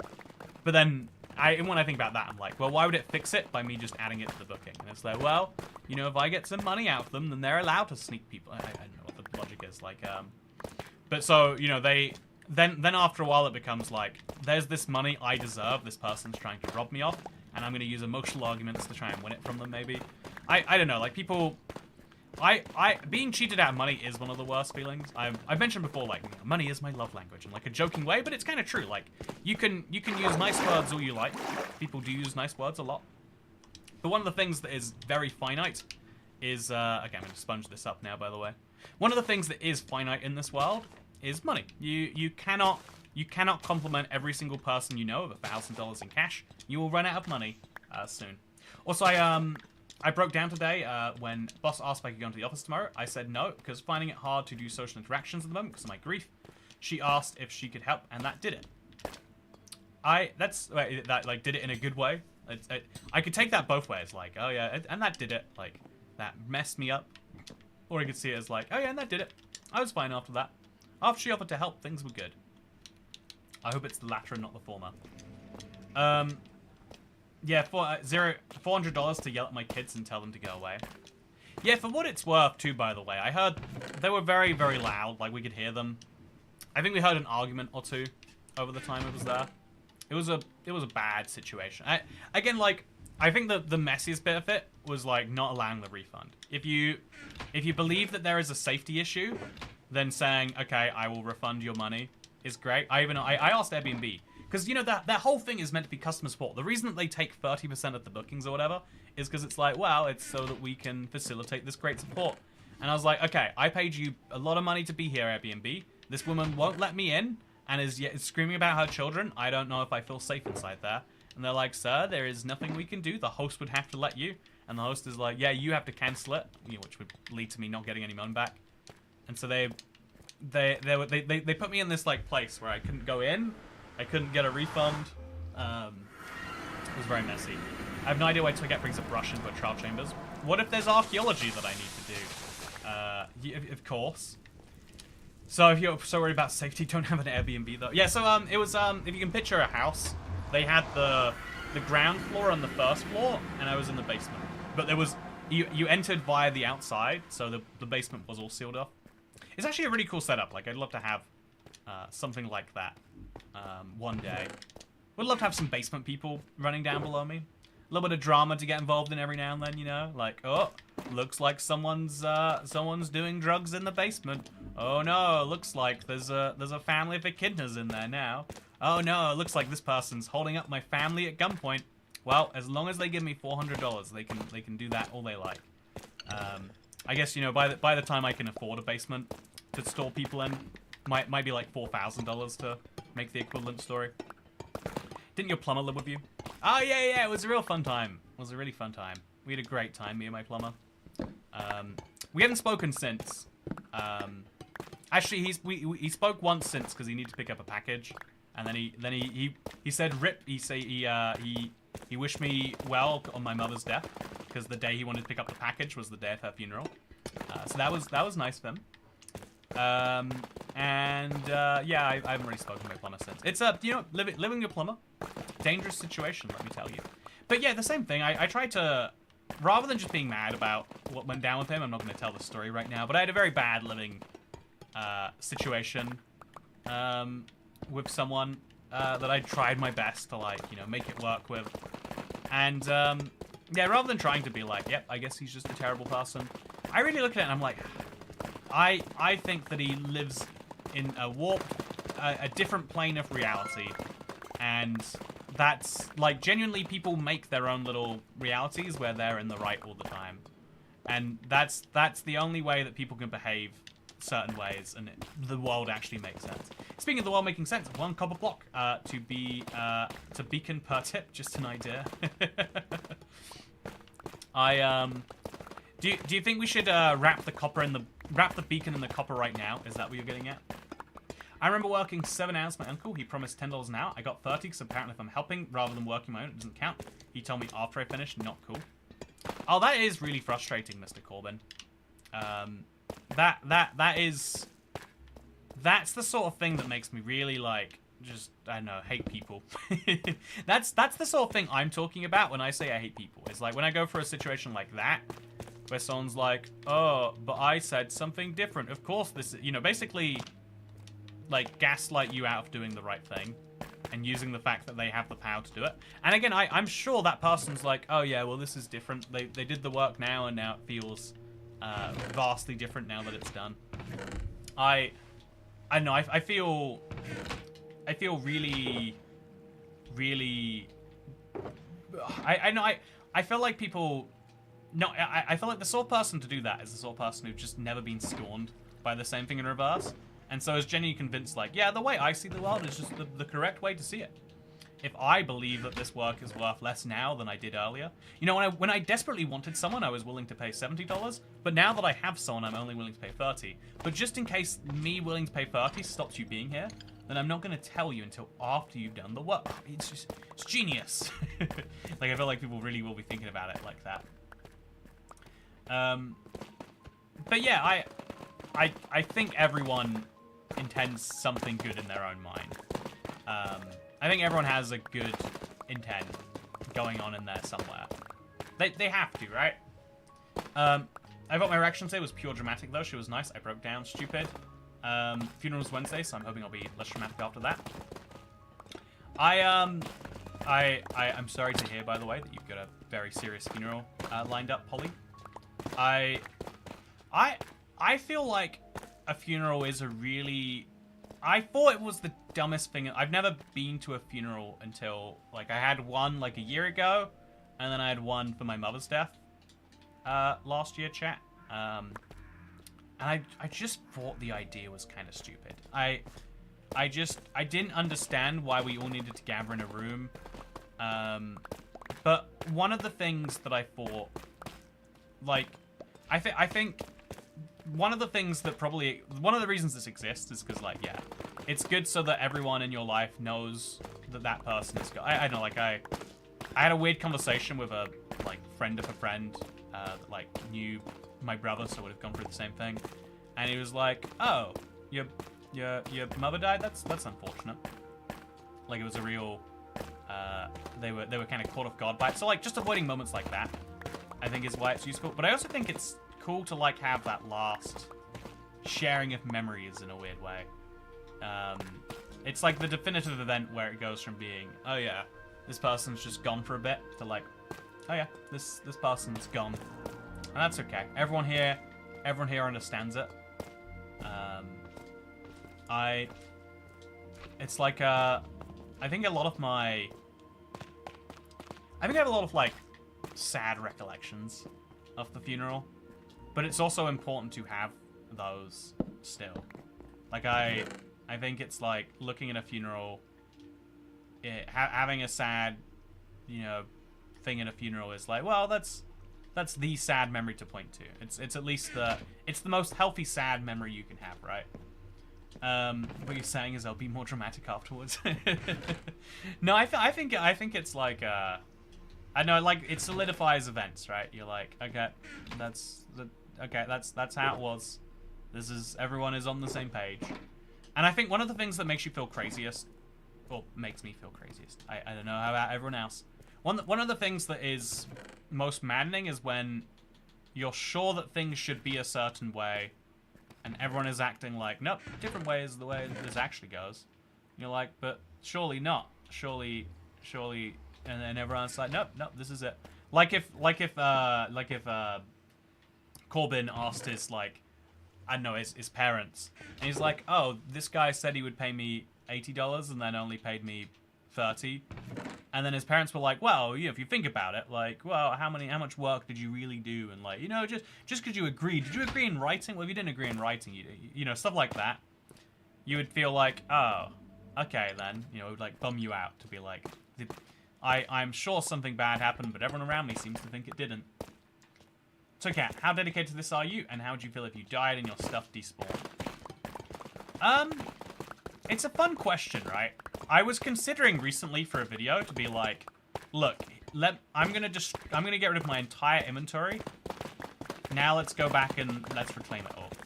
Like, I think it would be a surprisingly fun thing. Get rid of all my tools and armor, rebuild it again from scratch.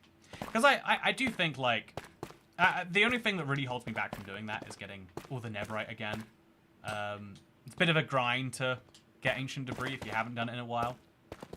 Honestly, it's such a grind to get ancient debris. If you currently have full Netherite tools, remember how much work you put in to get those. I'm glad they don't burn lava. I feel like they shouldn't. But yeah, I think that one of the things that makes you feel craziest in the world is when your feelings aren't respected by the world itself. And going to a big event where the world is respecting your feelings, probably a good thing. Probably a good thing. He's not going to die in here, there's no lava or creepers, and fools won't kill him. Yeah, a lot of people act like death is this constant threat in Minecraft all the time, and it's like, there is always a threat of death with the trial chamber mobs I'm fighting. But if you take reasonable precautions to avoid it, and more importantly, if you have a totem on you, your fear of death is fairly low, and as long as you have a very rough game plan or a second set of tools to help you get more tools, you'll do just fine. Do you like limestone block? Says Daniel Stephen Woods. Do I like limestone block? Is that a real life thing? Is that a Minecraft thing? I'm surprised we don't have limestone in Minecraft. It feels like a Minecraft feature. If you just say the words like that, I'm like, yeah, I could believe there's limestone. If not in Minecraft, then coming to Minecraft soon, right? There's gonna be limestone. I'm sure there's limestone. Then you think about it a bit more and you're like, probably not, actually. Once I got Netherite, I never mined Ancient Debris again. Yeah, I had to mine a Beacon Netherite. Let me tell you, not a fun time. Totally worth it, though. There's something about the suffering that makes the flex more worthwhile. Something about the suffering that makes it work better. Also, 1.22 update, slimes and limes. I would love if Minecraft made slimes more interesting. I really would. I would find that to be fascinating. So, yeah, limestone is Java only. Oh no, you gotta mine it. You gotta mine Gilded Deep Slate if you want to get limestone. As I understand it, that's the correct way. So you're torturing yourself for no reason, says Burak241. Oh yeah, no, that's what this is. Definitely torture. I hate mining away at all these blocks. That's for sure. No, I really love the destruction project. I feel like it's a good opportunity. Like, picking up blocks via destruction is one of the more fun ways to do it, in my opinion. Give it a try. If you've never destroyed a structure, just destroy it. Just take one apart. Just take it to pieces and then put it back together again later. You won't feel any regret. I promise you. So, Cat, I'm planning on making a museum for every item and block. I need to get all the Netherite gear again, plus a whole Netherite block. I hate mining for Ancient Debris. So you need to get all of the Netherite gear again. You need to get a Netherite block. But consider that on top of those things... Can I sleep? There's monsters nearby. You don't just need to get those things. You need to then also get Ancient Debris itself. You need to get a lot of stuff, is what I'm saying. Good luck. You need to get a Netherite ingot. Oh, yeah, it's... Yeah. I wish you a lot of luck, but I'm glad that I'm not in your shoes. I'm very glad I'm not in your shoes right now. So throw these in there, and then we'll put these right into here. Wonderful. And then some chiseled copper in here, just in case it's relevant. And then this and there. Perfect. So, Cat, I'm making a fabric mod called More Than Technical. One of the things it has are red and blue slimes and slime blocks. I've been trying to work out today. I've been trying to articulate what it is I like in an add-on. Ooh, cold water's good. I've been trying to articulate what it is I like in an add-on, because while we're trying to like hire people by Big Maps, it's important to like say to other people like, yeah, this is one of the weird things about the world, right? Is like, every YouTuber has this moment where they're like, I know exactly how to do what I need to do. No one else is going to understand this as well as I do. I've spoken with a lot of people who are like this. Like, the overwhelming majority of YouTubers I speak to are like, yeah, I just know already. Weirdly enough, including the driving instructor that we did a fun thing with. When that came up, it was like, yeah, he was like, I don't think I ever could hire an editor. I don't think I could ever trust someone to deal with this sort of stuff. And it's weird because when there are videos not in a category you're familiar with, it becomes more obvious why that's silly. But when you're close to something, you're like, yeah, only Toycat can understand Toycat videos. But thankfully, like over the years, like Harrison is like so good at understanding like what the goal is, what the vibe is. So sometimes there's like stuff that's added. Like, did you watch yesterday's video chat, the Realism Craft one? If you did, thank you. Appreciate the view. But also, I think if you watch that video, You might enjoy, there's like a moment where I'm like, well, there's only one thing to do, and then I blow up a pirate ship. That's like a moment from way later in the video that my editor was like smart and worked out like, oh, I can put this here and it'll be funny. I really enjoyed it. But at the same time, I mentioned like somewhere like, oh yeah, so I should be like, when I die for no reason whatsoever, it doesn't actually show my death. Or sorry, when I switched to creative for no reason whatsoever, it's because I died is the actual reason, and I was being like funny about it. But that got lost in translation, so that's not in there. So there's always like tiny things like that about videos, where sometimes it's slightly better than I want, sometimes slightly worse. And you just have to like, you have to be very good at spotting someone else's editing, or you have to give like trust to it. And it's kind of hard to do. That was wild. The dragon was way cooler, says Zero Rules. Yeah, a lot of people have been, the stream of that, a lot of people have been watching that back, weirdly enough. So okay, how long and is it a possibility of you building a trial chamber in your nether? It's funny you ask that, Valerio Bear. That's on my list of projects you shouldn't build in Minecraft that I made for a video today. It's a very, very good question. And hopefully I've got a good answer. I am going to... I just got back from my meeting. How's it going, says Benjamin. It's going great, Benjamin. How's it going for you?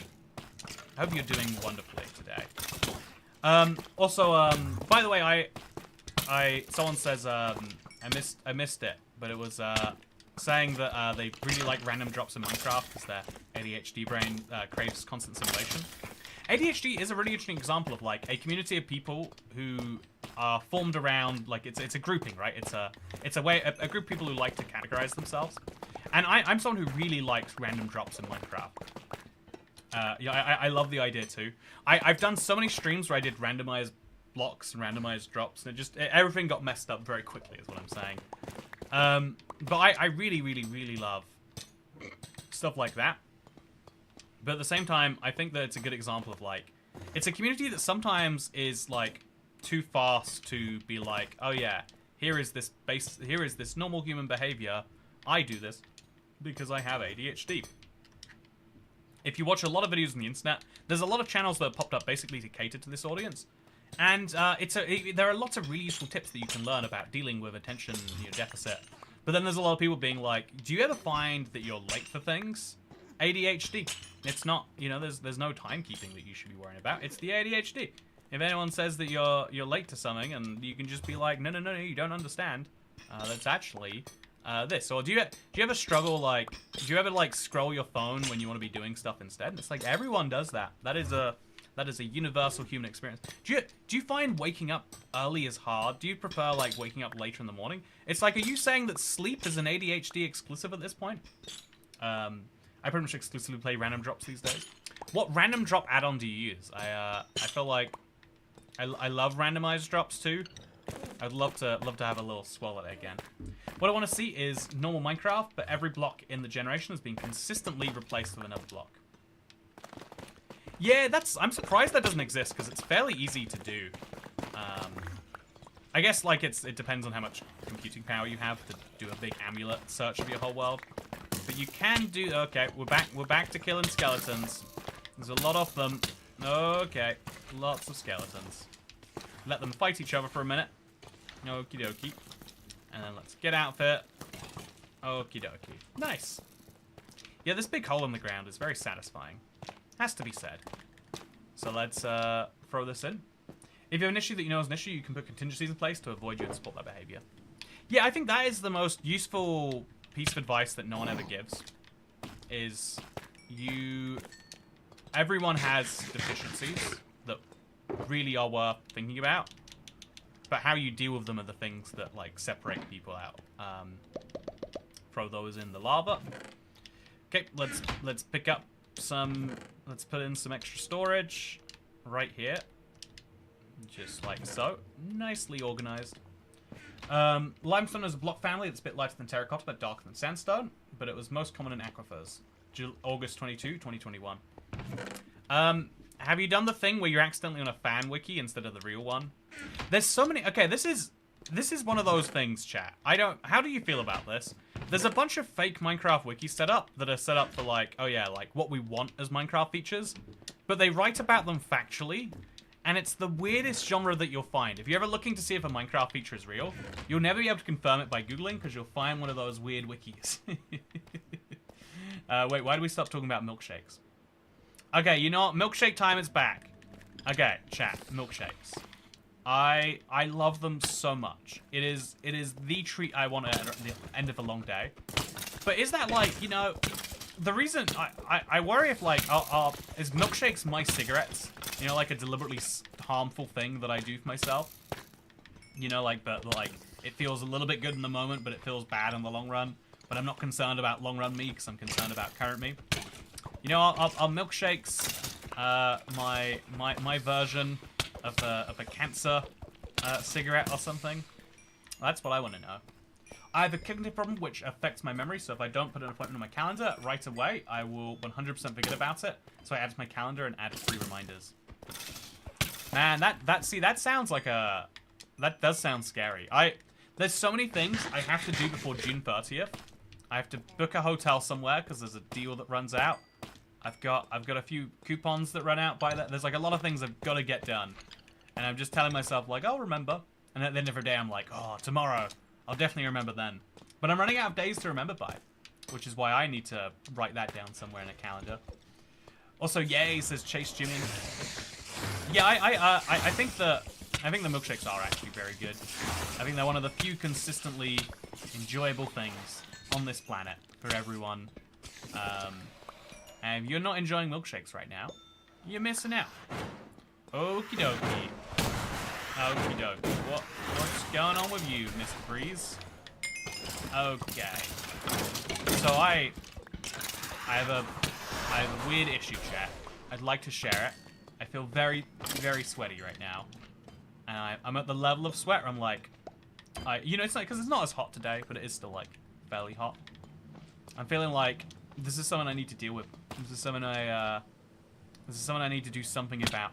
But I just don't know what that something can be while I'm live streaming Minecraft. So yeah, Reese's McFlurries are so good. I had a Skittles McFlurry today. It was the strangest thing. It used like crushed up Skittles, and it was so odd. I don't know how I feel about it, honestly. I did not. I would not recommend Skittles. I kind of want to try Reese's. I saw that they in the US, McDonald's had a deal with Worthing to make, or Werther's Originals to make some co-branded McFlurries, but they backed out the deal at the last minute, so they're called like grandma flavored McFlurries. Skittles and ice cream, weird. Yeah, it is objectively weird. Like I don't know why they exist, but they do. I'm glad they only get 2 baby zombies at a time as opposed to 3. That's a oh, there is a third one. He's just up there. Well, there goes my praise. I take it back. Okay, there we go. Got some potatoes. I don't need potatoes. So right back to destruction we go. Oh, I need to deal with this first. I need to just get that down here somehow. I mined it in the wrong order, and now I'm suffering. World's original one sounds so good, though. They do, right? Skittles McFlurries are not in America, but I wish. It's really interesting to me how regional McDonald's really is. Like, it is one of the most consistent foods in the world, but it's actually consistently inconsistent. I don't feel you should move that beacon. It's the location flag for the Void build. Do you have another beacon, or is it time for a Wither interlude?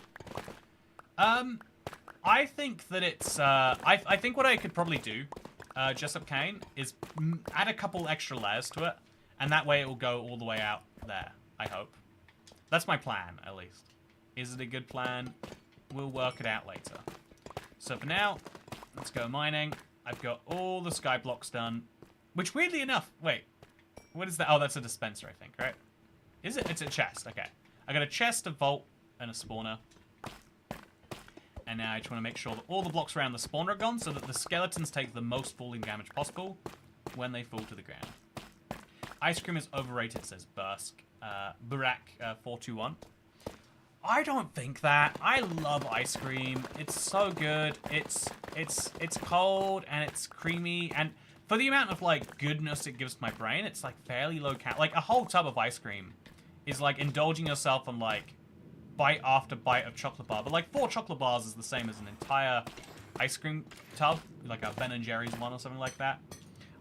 In my mind, ice cream is just such a sweet spot It's one of my favorite things. I'm always craving it.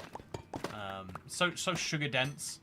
We all love sugar, you know. We're all weird cave people. Also, oh, there's why is there chains inside of this?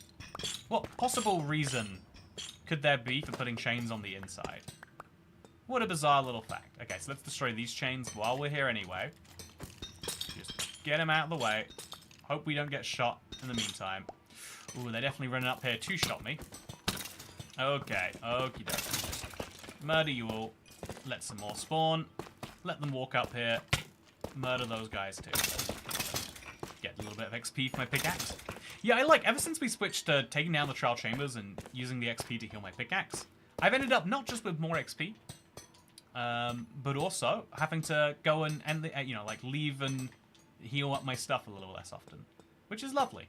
Am I empty? I am basically there. Let's destroy all 4 of these. It's very dark up here now. And then let's take the last of the chains. These are probably the last chains in the entire structure, actually. If they're not, I certainly hope they are. Is there nothing there? There's nothing there. Destroy all of this now. All gone. Yeah.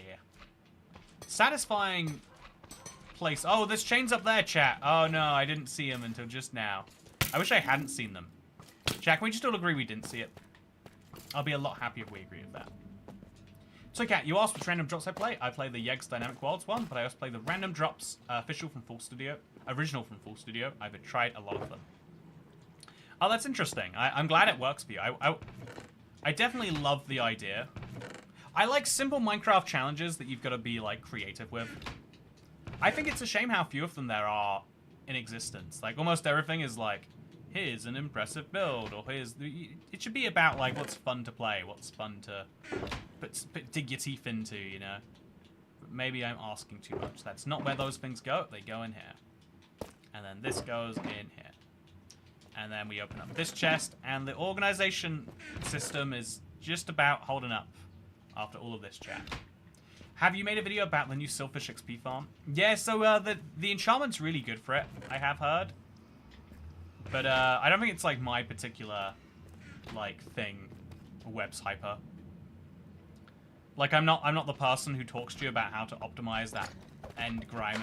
Yeah, I know, like I'm all about finding things that you enjoy to do, rather than being like, well, I would like to automate Minecraft away, so there's no game left for me to play.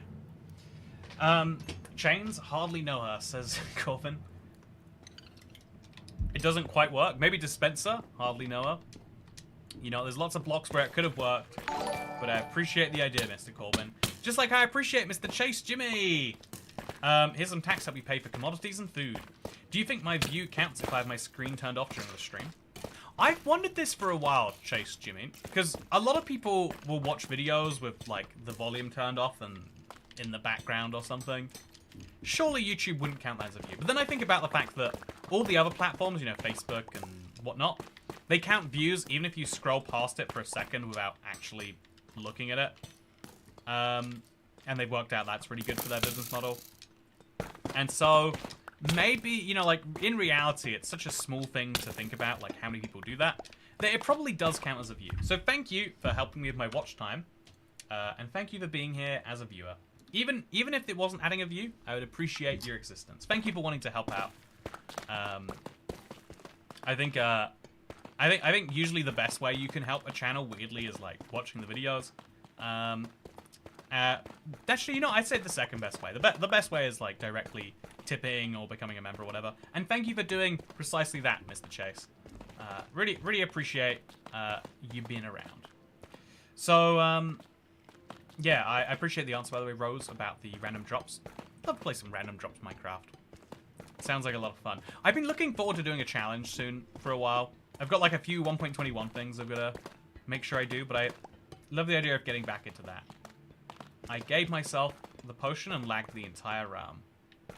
Yeah, the silverfish thing is really crazy. I think you can give it to like a... what do you give it to? Like an ally, and then the ally can take basically an infinite amount of damage because of how fast it heals. It's pretty fun. It's pretty fun. So, chat, let's work out what our 500 member goal should be. Let's work it out right now. You know, it's a very big deal. We're only 67 members away. We were 69 away. Nice. And so, now that we're so close, I mean, it's going to be months till we get there. But, you know, like, what do you think we should do for it, is the question. And I would like to hear your answers. There's always so many strays around here. You can't just keep hanging around. You got to get a job or something. So we'll destroy these blocks and the chisel blocks underneath it. Because they are unique blocks and they're easy to get away. So, yeah, 496. Okay, sorry. Okay, we've worked out the member goal shouldn't be 500. It should be 496. Easy. Bathing in slime, so it's Minecraft related, says RubyDoo. Yeah, that would be an easy way to keep it Minecraft related, huh?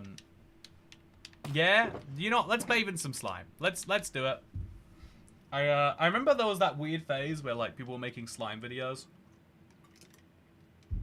$500 worth of lobster rolls or strange unique drinks. Oh man, I'm excited today. Thank you to Chase, Minnesota's. Thank you to the generosity of the people watching this stream and who have tipped on this stream. I'm gonna buy myself a weird beverage tonight. I don't know what weird beverage it's gonna be. I'm just gonna go out.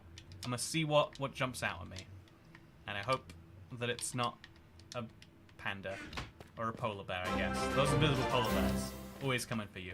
Things in the walls are placeholder dead end walls. Something that gets overridden with oh ouch, chests and spawners. The things in the walls are placeholder dead end halls. Oh right, yeah. I think the trial chambers generation gives me like a little bit of like, I'm really impressed with what they have. And a part of me is like, I bet. Imagine how much bigger it could go though. Imagine how much more they could do. I feel like sometimes that's what a lot of people feel about Minecraft, is like seeing the game and seeing the potential of it at the same time. It's that thing about like, I don't know, a lot of criticism comes from a real loving place, because you really are like, I just feel like it could be better if we just do this. Also, you know what I'm going to finally do? I'm going to finally go down there, and I'm just going to get rid of all that snow, chat. If I get rid of the snow, my life gets a lot less slow. And so I'm just going to do it. I'm just going to go down there, and there's going to be snow no more. It's my big movement. 500 minutes of Toycat doing accents. Build a giant 500 statue. I want to, you know, I have 500 minutes of... We could do a 500-minute YouTube video. What is that? Like, 8 hours, 20 minutes? Should we set that up? Should we do it to a 500-minute live stream? Snow, more snow. Farming silverfish is not my style. I prefer mobs with drops. Yeah, it's definitely a very silly one. You do it solely for the experience, and they don't even give you a lot of experience. I guess the slime is a good alternative if you're looking for a real drop, because slime blocks are useful for a lot of different things that a lot of people might want. What if silverfish had a drop? Says Everett Lewis. It would be a dumb drop, right? It would be a dumb drop. 496 minutes. Sorry, my bad, John of the Dad. It would be 496 minute streams for 496 members. Weird mistake for me to have made. Don't know how we made that one. Okay, so now we're just going to... You know, actually, this is terrible. I don't want to get rid of this. I'm just going to make a nice pathway through so I don't lose any blocks in it. Make sure I see them all. And then we'll get out. 500 days of streams. 500 hours. 500 different accents. You know what, chat? I'm going to be honest. I don't think we're workshopping anything very good here. I don't think we've got any good ideas out of all of that. I think I am worse off for having gone through all of those suggestions. I'm just kidding. I do think though that proves I think that is a... Oh, it's not nighttime. It just always feels like night down here, doesn't it, chat? It's something I wish I could fix. Maybe I need more night holes or more day holes, more view holes. Speaking of view holes, here is a big monster that I don't really want to deal with, but yet I have to. So in goes that, in here goes that, and in here goes this, and not those, and these can go somewhere else. Speaking of somewhere else, have you played Subnautica? I haven't. It's one of those games that I know I really should. There's a lot of people who have recommended it to me. A lot of people who I respect with game recommendations. I just don't have the... I don't know. I've never been sold specifically on it. I think I need like a really good hook to get into a new game genre. Because, you know, when you play a new game you've never played before, there's this big period where you're like not having fun, just learning, not having fun, not having fun. And then you get it, and then it takes a while to be at the point where you're like, oh, I get it so much, and now you're having a great time. And I feel like, you know, there's only a few games where I'm like, this is worth that learning experience. You have to have like some real big reason. 500 members and you stream with chat doing something silly. Yeah, you know, that sounds good. 500 members and I'll do a Santa Claus live stream. You know, I'll do a lingerie Santa Claus hot tub live stream, and I'll do accents the entire time. I'll get cancelled for the accents, and then I'll get banned for the inappropriate nudity, and then on top of those things, get this right, we're not stopping there. Then we'll get, you know, the point is we'll keep going. This is the wrong platform for that. You're right. I think I need to be on a platform that rhymes with a female dog. Anyway, speaking of things that rhyme with a female dog, good to see you, Dan Marsh. That wasn't intended for a segue, but I'm rolling with it anyway. I hope you're doing well. You know what, chat? I've had a day of a little bit of like soul searching, working out like, okay, with live streams in particular, I'm trying to work out more what it is that we should do with them. I think I want to start doing some live streams where we're doing some big important task in the world, but also kind of use it as a tutorial teaching moment. So I want to get, where did my mace go? There it is. I really want to get density 4 for my mace. I want to get all the density levels. And so, yeah, if I want to get all those density levels, I need to find a villager. And I figured, why not set up another, like, a mini trading hall just for those enchantments? And so I figured that could be a fun thing we could do. For example, I want to do streams like that with, like, a clear, teachable thing in there, but also have the fun along the way. Every stream I would do right now would be a Santa stream. Is it officially Christmas in Las Vegas? Am I out of the season for that? Am I missing out? 500 minutes of lobster roll reviews. I want a lobster roll so bad. It's been, do you know how long it's been? It's been most of a week, I feel like. Oh, I forgot. There was a lobster roll place I wanted to go to. I found one. It was I want a lobster roll now, chat. Look what you've done to me. Look what you've done. Oh. You're a month early for Christmas in July. You know, no, I disagree with that, Chillis Bean. I am exactly on time for Christmas in July. This is the right time. Oh yeah, I'm starting to get like little flashes. What it would be like if I was eating a lobster roll right now, chat. My brain's starting to be like, would be real good, wouldn't it? All I had today was McDonald's. I had like a McDonald's breakfasty, lunchy thing. And then, like I said, I had to uneat some of it. It was terrible. Back home from work. Hello, everyone, says Dasha. Hello, how's it going? What is the most ambitious build you lost motivation for? Mine is an upside-down pyramid made of a gradient of glazed terracotta from 64 to build high. I stopped about 130. Okay, so upside down makes that way harder to build too. I like the idea. So, okay, I want to say the most ambitious project that I ever lost motivation on. I feel like my instinct is to say it's probably rebuilding the Woodland Mansion. It's actually kind of related to this, right? I took all of the blocks from a Woodland Mansion, I destroyed the whole thing, and I started building a new Woodland Mansion from it. But I never 100% finished it. It's like 90% complete. But at this point I'm like, what do I really add by doing more of this? It already looks like what I want it to. We could go around and we could finish it one day, but nah. 500 minutes of Toycat e-mugging members. Everyone put your hands above your head. This is an e-mugging.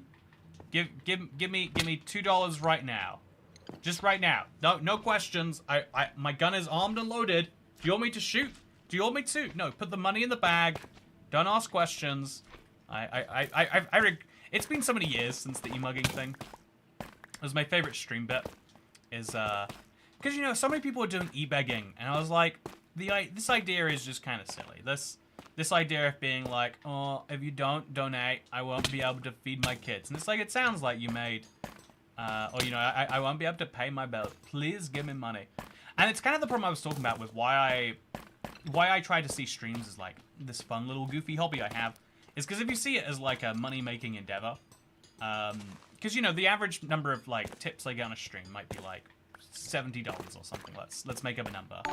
And then if I get, you know, $20 less than that, hey! Lobster roll for Drew. You know, I have to eat a lobster roll now, right? I'm basically duty bound. It sounds like it's the only thing I can eat. Would love a lobster roll. But yeah, I stick your hands up. Everyone, put the hands in the air, everyone.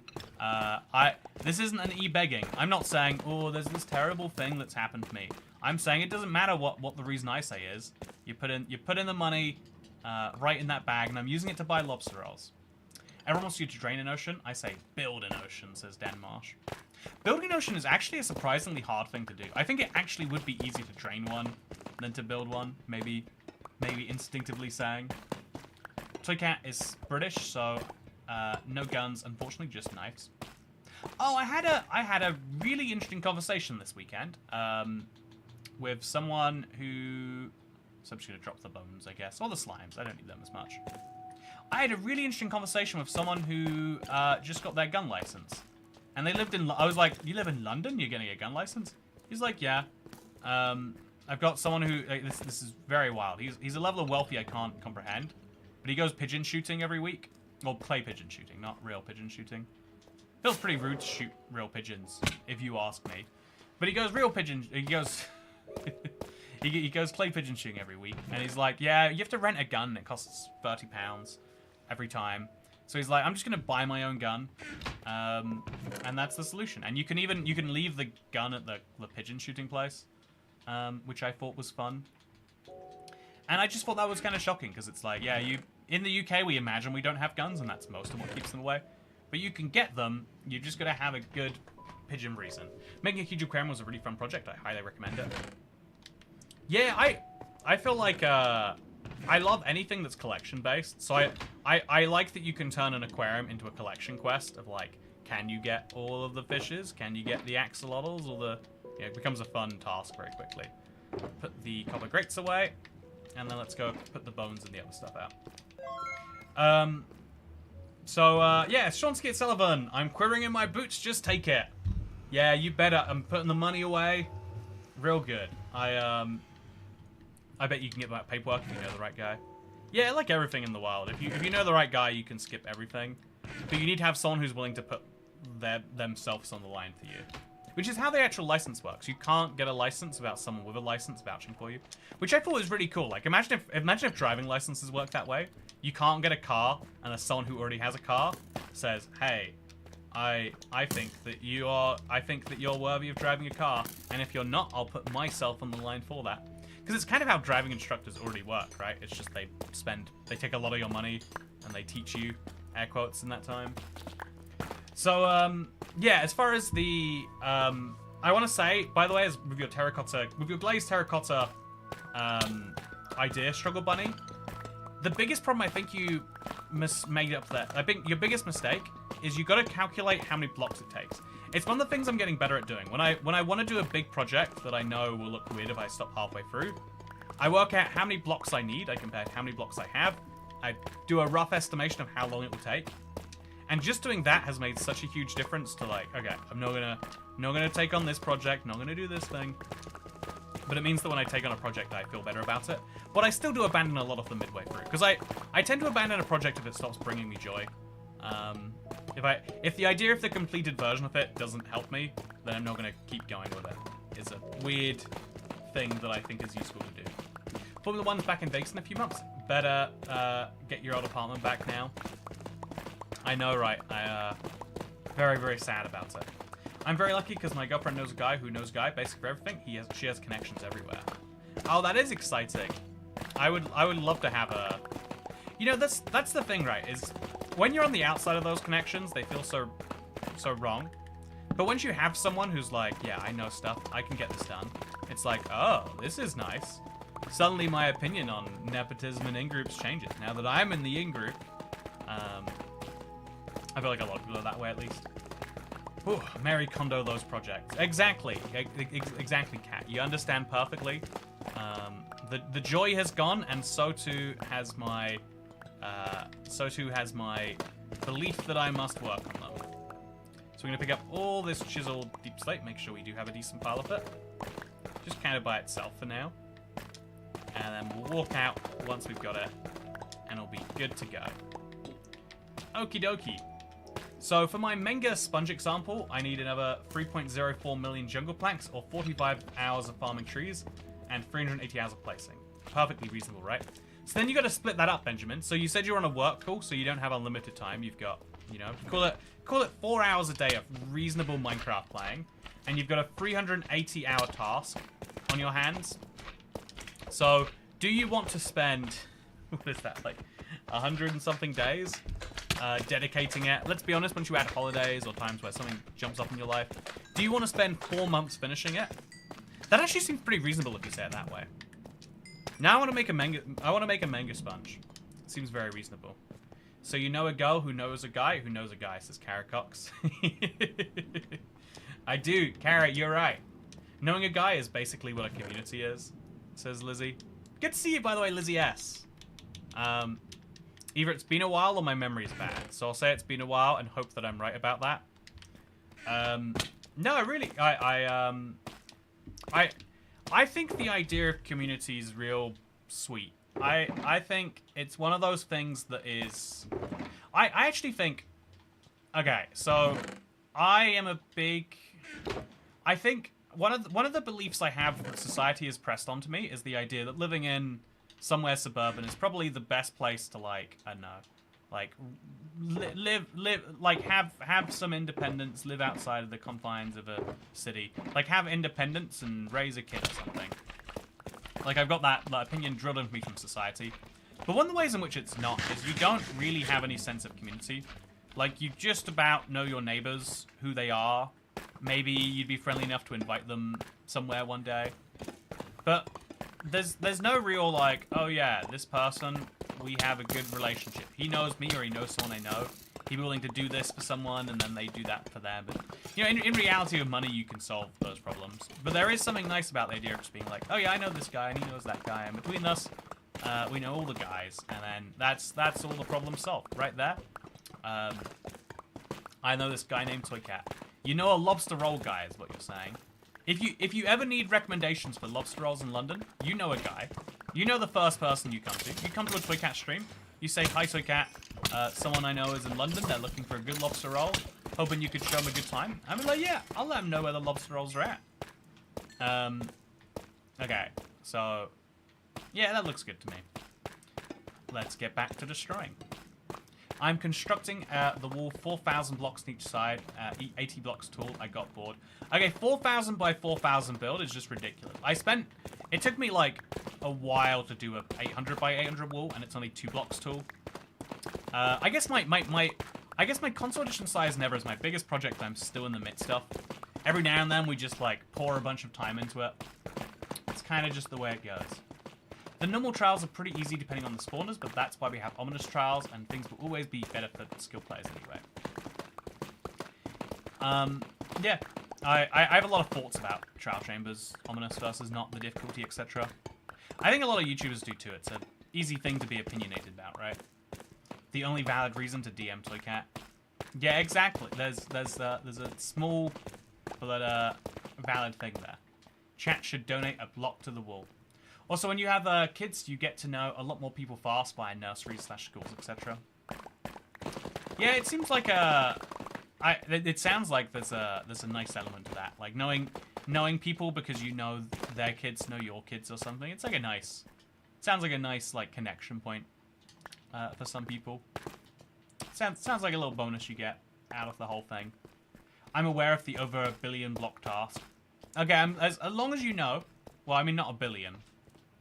Not even 1 million, right? Like 4,000, 4,000, 4,000, 4,000. So 16,000 times 80 16,000 times 8 would be like 168,000. No, it'd be 144,000. No, it'd be 132,000.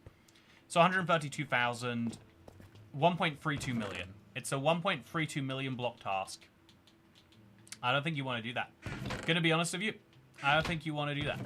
I think you're gonna regret that somewhere along the way. The more I realize I know people because of my kids, the less they feel like actual friends. Well, I mean, it's like, if you know your neighbor, right? He's not your actual friend. He's a guy who you need to have a good relationship with, because otherwise he knows exactly when you leave and he can come and steal all your stuff. You're not really friends with, you know, like, there's a cynical reason to be friends with everyone in your life, if you feel like getting down to it. But at the same time, that doesn't make it the only reason. I think, you know, like, being school friends doesn't mean you're actually friends with someone. It means that you happen to be in the same terrible environment at the same time and you bonded through your trauma.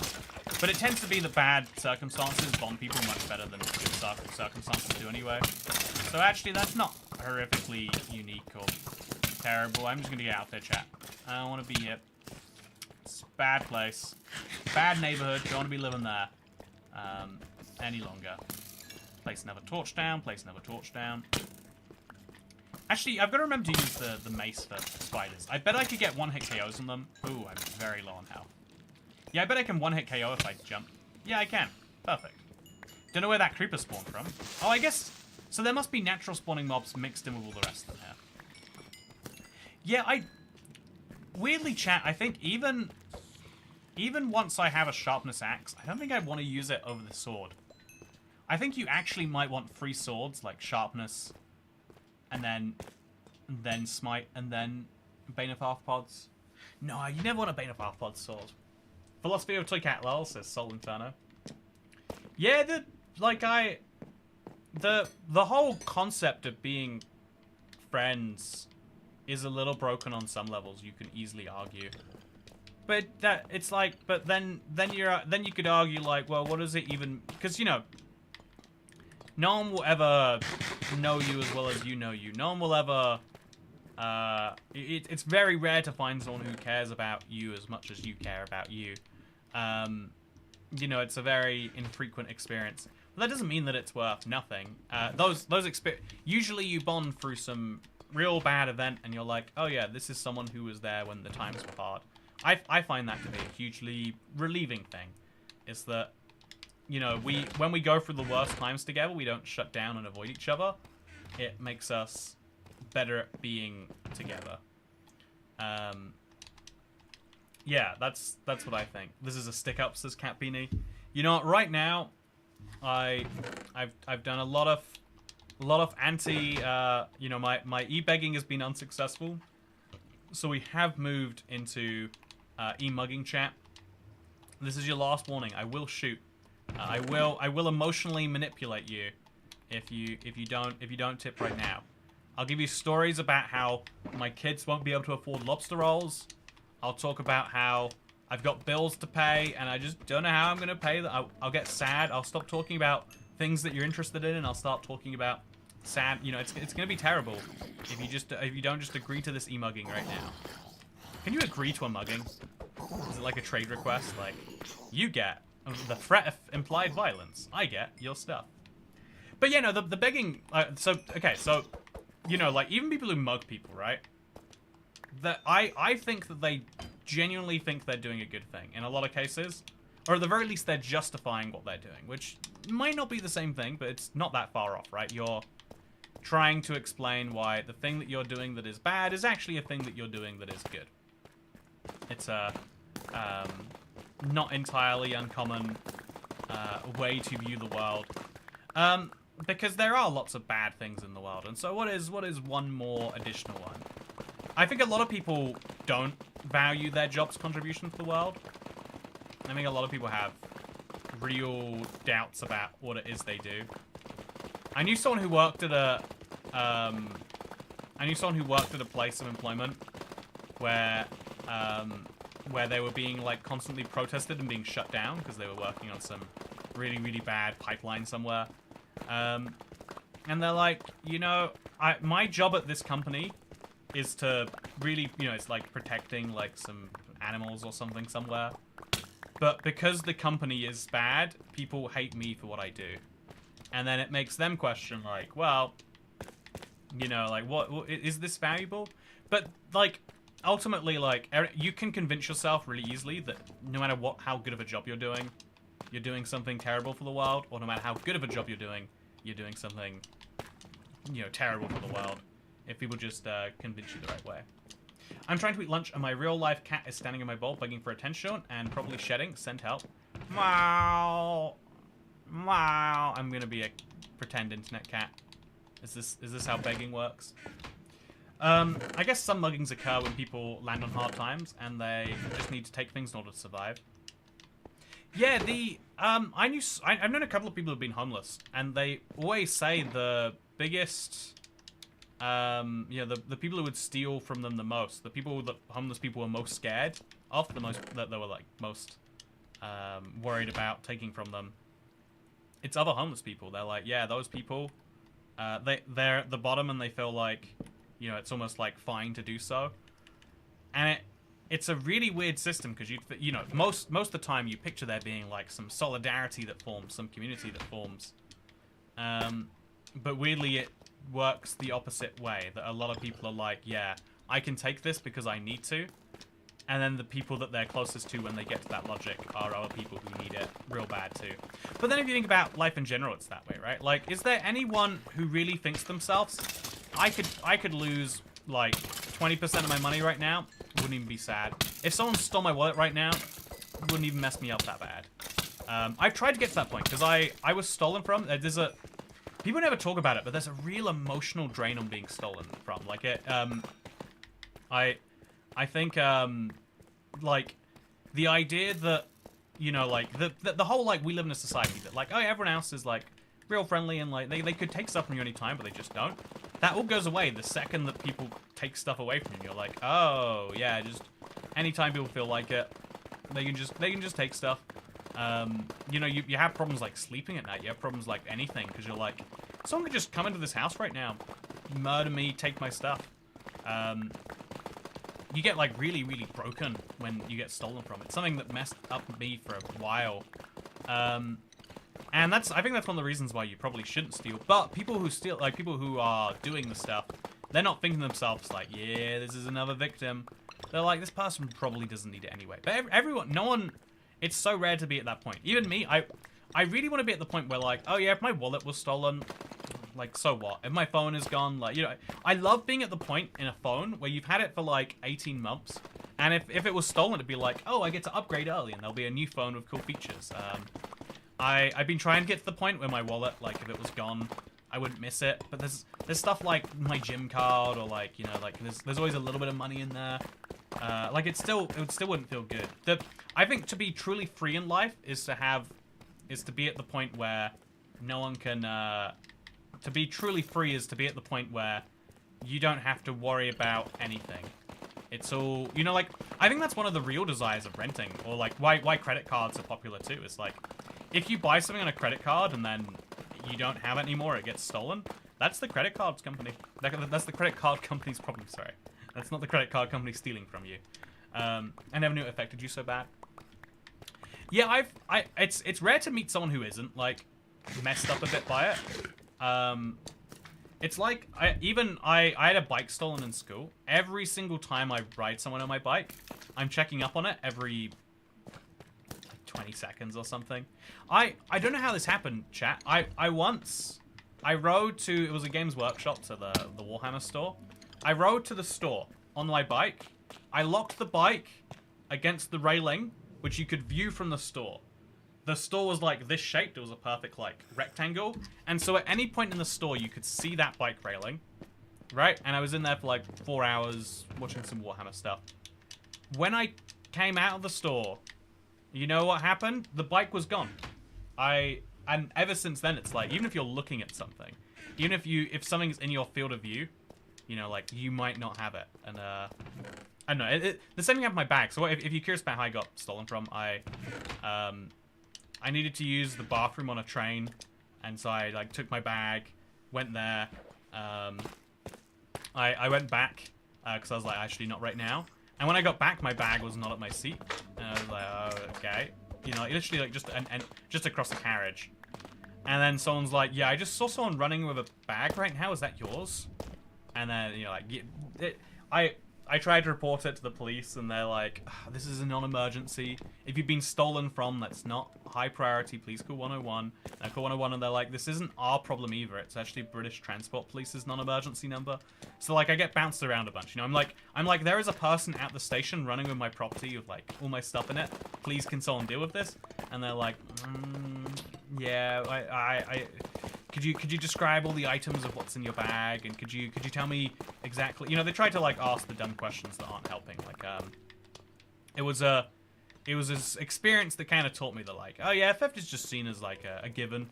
There are some people out there who steal some stuff, and what are you gonna do about it? What are you gonna do about it?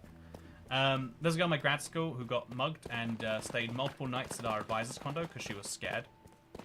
Yeah, it takes a while to like rebuild safety after something like that, right? I think I'm already like kind of like a tiny bit of a skittish person. I can't drink the water at a new place forever. I can't eat the food from someone's house. Like, if I just met you and like someone once really kindly, it was just out of Girl Scout season, cookie season. I mentioned at one point like, oh yeah, I really love some. They're like, I have some at my house, and we drove there, and I was like, I really want these cookies, but I can't take. I can't do it. I want to. You're being so nice right now. It was a weird experience. But I'm the same with like water. Like, I can be dying of thirst, and if I'm in like a hotel room or an apartment I don't know, and I was like, that's fine. Like, I used to be so against bottled water, but it's the only way that I can like hydrate myself when I'm in unfamiliar places. There's a lot of weird things like that. Where, like, it makes no sense. There's no logical reason to be that way. But your brain is like, if you do it. And so you're like, fine, I'll listen to you. I guess if you insist on screaming that loudly, I guess we'll do it your way, brain. Seems very silly to me, but I guess if you enjoy being weird, oh, we can sleep in the floating bed. Very nice. So, yeah, I'm going to get rid of all the beds besides this one. I'm going to leave that one floating there, just as a fun reminder. My cousin had a car stolen, and even though it was recovered, it still messed up mentally for a while.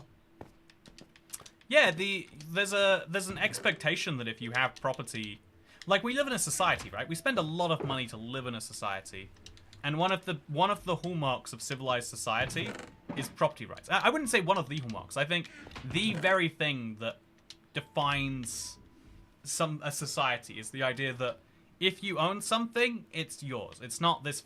You know, the reason that people find, you know, colonial systems, whatever, to be so horrific is like, because when you switch them from their old system to the new one, is you just go finders keepers. Whoever has the land kind of just gets it. It's like, so all these people who are settled on it forever, they didn't have land ownership rights. We just, you know, like that's like bad. We agree that that's not good to just say that people don't own something just because I have it now. But yeah, it's that is how it works. If you have, you know, when someone steals something from you, you realize like, yeah, must be terrified of being doxxed 24/7. Now, I mostly avoid it by not talking about it, but I have a very generic, everything is like, it's like something I don't have to stress too much about. It was really bad. There were like 5 years on the internet, like 2015 to like 2020, where everyone's just like, oh yeah, it's just okay to dox people now. It's just a given that if you're on the internet, if you have any amount of fame, people will dox you. And then the worst bit, this was the weirdest thing, like, mothers were taking their children to, like, YouTubers' houses to be like, oh yeah, you love this YouTuber, let's show you where he lives. Kind of like it's Studio Celebrity Tours. But imagine, like, I know, it was like a weird time. But I've always been very private about that stuff. Just, like, everyone's aware of, like, if you live in a society, you know, like, how little it takes to, like, mess someone up in that way. Yeah, I had a similar thing. Someone, what they did is they jacked my Twitch. They hacked into my Twitch account, and they only agreed to give it back. I don't know. They asked for some bizarre, like, some very bizarre conditions, but we had to like talk it out, and they're like, yeah, They were thankfully talking to me about it. They're just like, oh yeah, it's fine. I'll give it back. Just gotta do this. Just make sure you shout out the hacking team that hacked you. It was a weird thing. There was a lot of that back then. Like a lot of people being like, thank you to this hacking team for recovering my account. And so it's like, at the time I'm like, yeah, they didn't recover my account. They took it, and at least they're giving it back. Yeah. Anyway, I think there's a. I think one of the weird things is in the world, if you know where someone lives, you know where they spend most of their time. Like, it's a weird thing, right? And you have to give out your address for so much. Like, oh yeah, if you want to get anything delivered, it goes to your address, which seems really handy, but also is kind of terrifying. But yeah, so one of the basic hallmarks of society is property rights. The idea that you own something and therefore you own it. If someone wants to relieve you of it, you have to agree. The very few cases where that's not true are like compulsory purchases. And even then it's like the government has to give you your market value for what you own. And then they can expropriate it, but only if there is a valuable enough project where that actually makes sense for them to do. If it has to meet certain criteria first and be of enough good for everyone else and also for you. And they have to give you the money, like, right? And in the UK, I think it's 20% above your market value that the government gives you. So you have to be compensated for it. But the idea that you can actually own something is a requirement for so much of the world to work. Like, if we didn't own things, then why would anyone ever, like, build a factory if, you know, someone's just going to sneak into the factory and say they own it? Why would anyone ever build a house knowing that someone's just going to steal the house from you, you know? Like, I think the downstream effects of what it means when you live in a lawless world are quite terrifying. And that's why we all agree that, the rule of law, the idea that you have some amount of ownership over something is important. Because I think if people don't have ownership on things, then if you can't own something, then you have no incentive to improve something. Like I think this is one of the scary things that happens. So weirdly enough, like car theft is taken quite seriously by most police forces. So you can just have a 100k car and just park it on the street. Anyone can just take it, and once it's theirs, it's theirs. But with bikes, it's the opposite. Bikes, it's just a given. Anywhere in the world you are, with very few exceptions, if you're not parking indoors with CCTV and security guards or whatever else, if you leave a bike on the street, it's just fair game. That is, at least that's how people who steal bikes see it. They're like, well, you left this bike on the street, and I am on the street, and therefore the bike is mine now. In a way that it's, just isn't true for, like, most other things. You should put stalagmites or red berries below each spawner. Oh, stalagmites is a really cool idea, Dan Marsh. I quite like this. So many random delivery people know my address. It's kind of scary to think about. Yeah, the delivery people one's a weird one, because especially Uber Eats, it's like, anyone can just sign up for that platform, and it's like, here are the addresses of hungry people. Please go to a restaurant first, and then you can go to these people's houses. And then, there's like a lot of weirdness. You left your house on the street, it's mine now. Yeah, so if there was no property rights, you'd have no incentive to have a nice house. So everyone would be living in a deliberately terrible house, like how bikes work. No one, if you leave a bike on the street, it's gone. So no one owns an expensive bike unless you ride it, and you ride it to and from your house, or to and from a house that you trust, or like to and from like a train, or somewhere that you're watching it the entire time.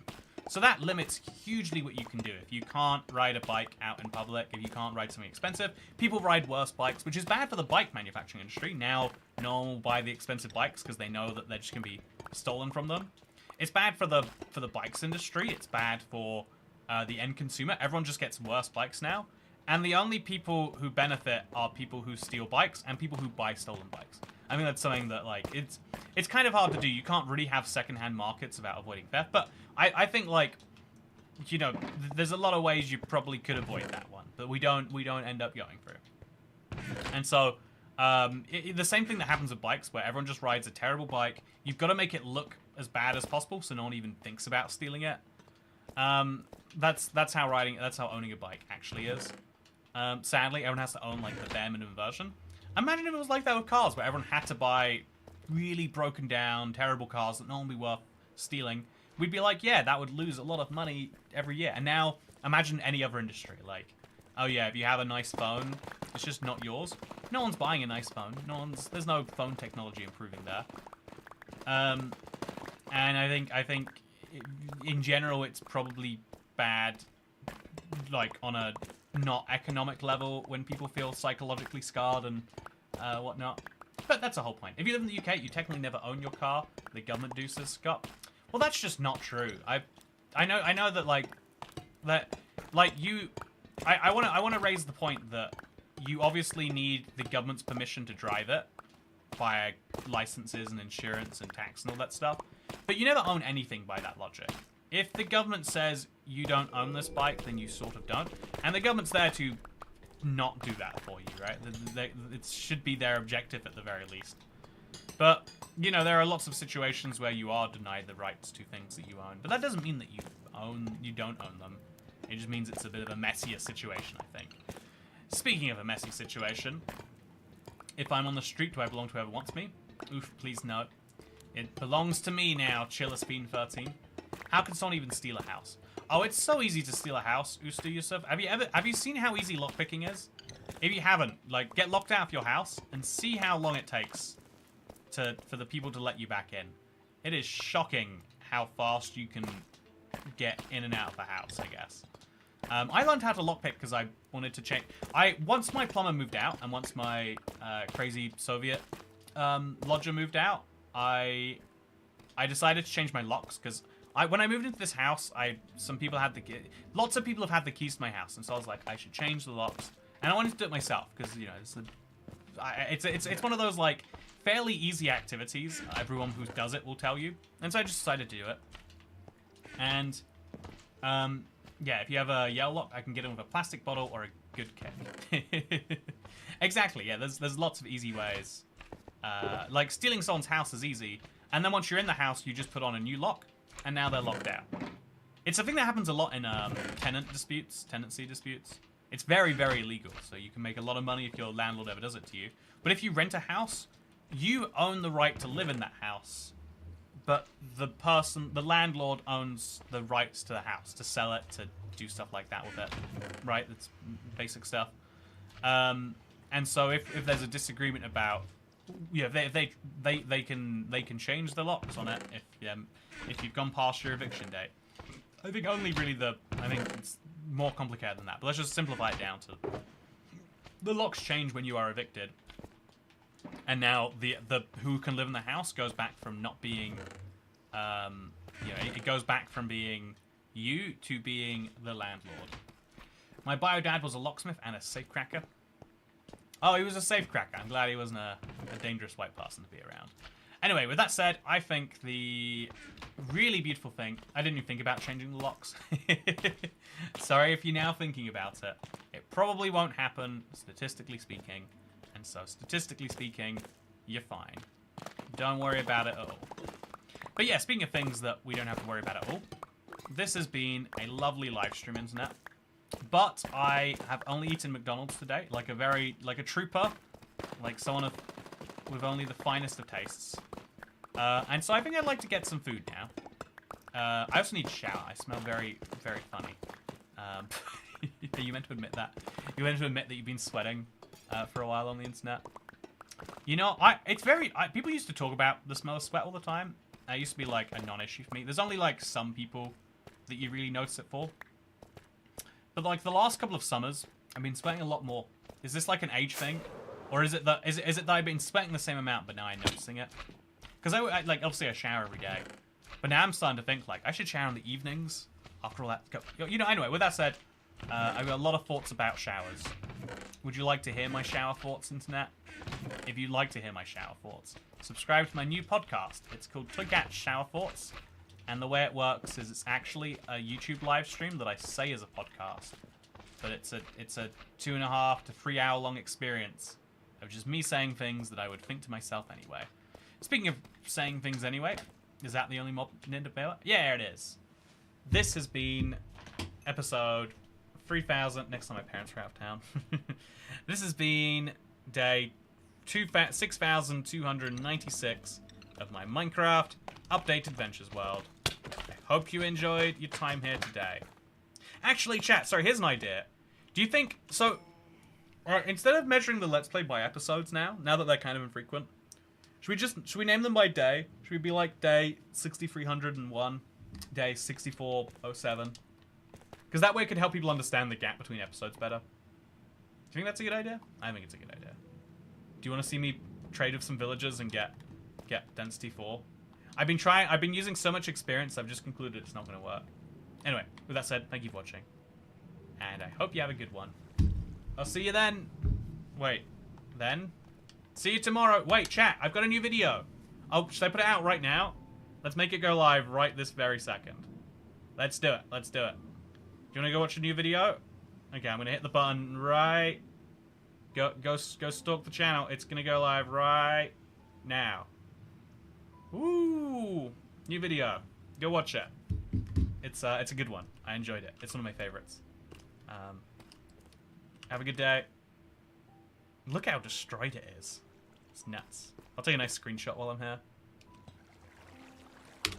Just a nice little screenshot. Chat, did the screen freeze while I did that? That's my question. Or did you see the entire time? Okay, bye. Thank you for showing up.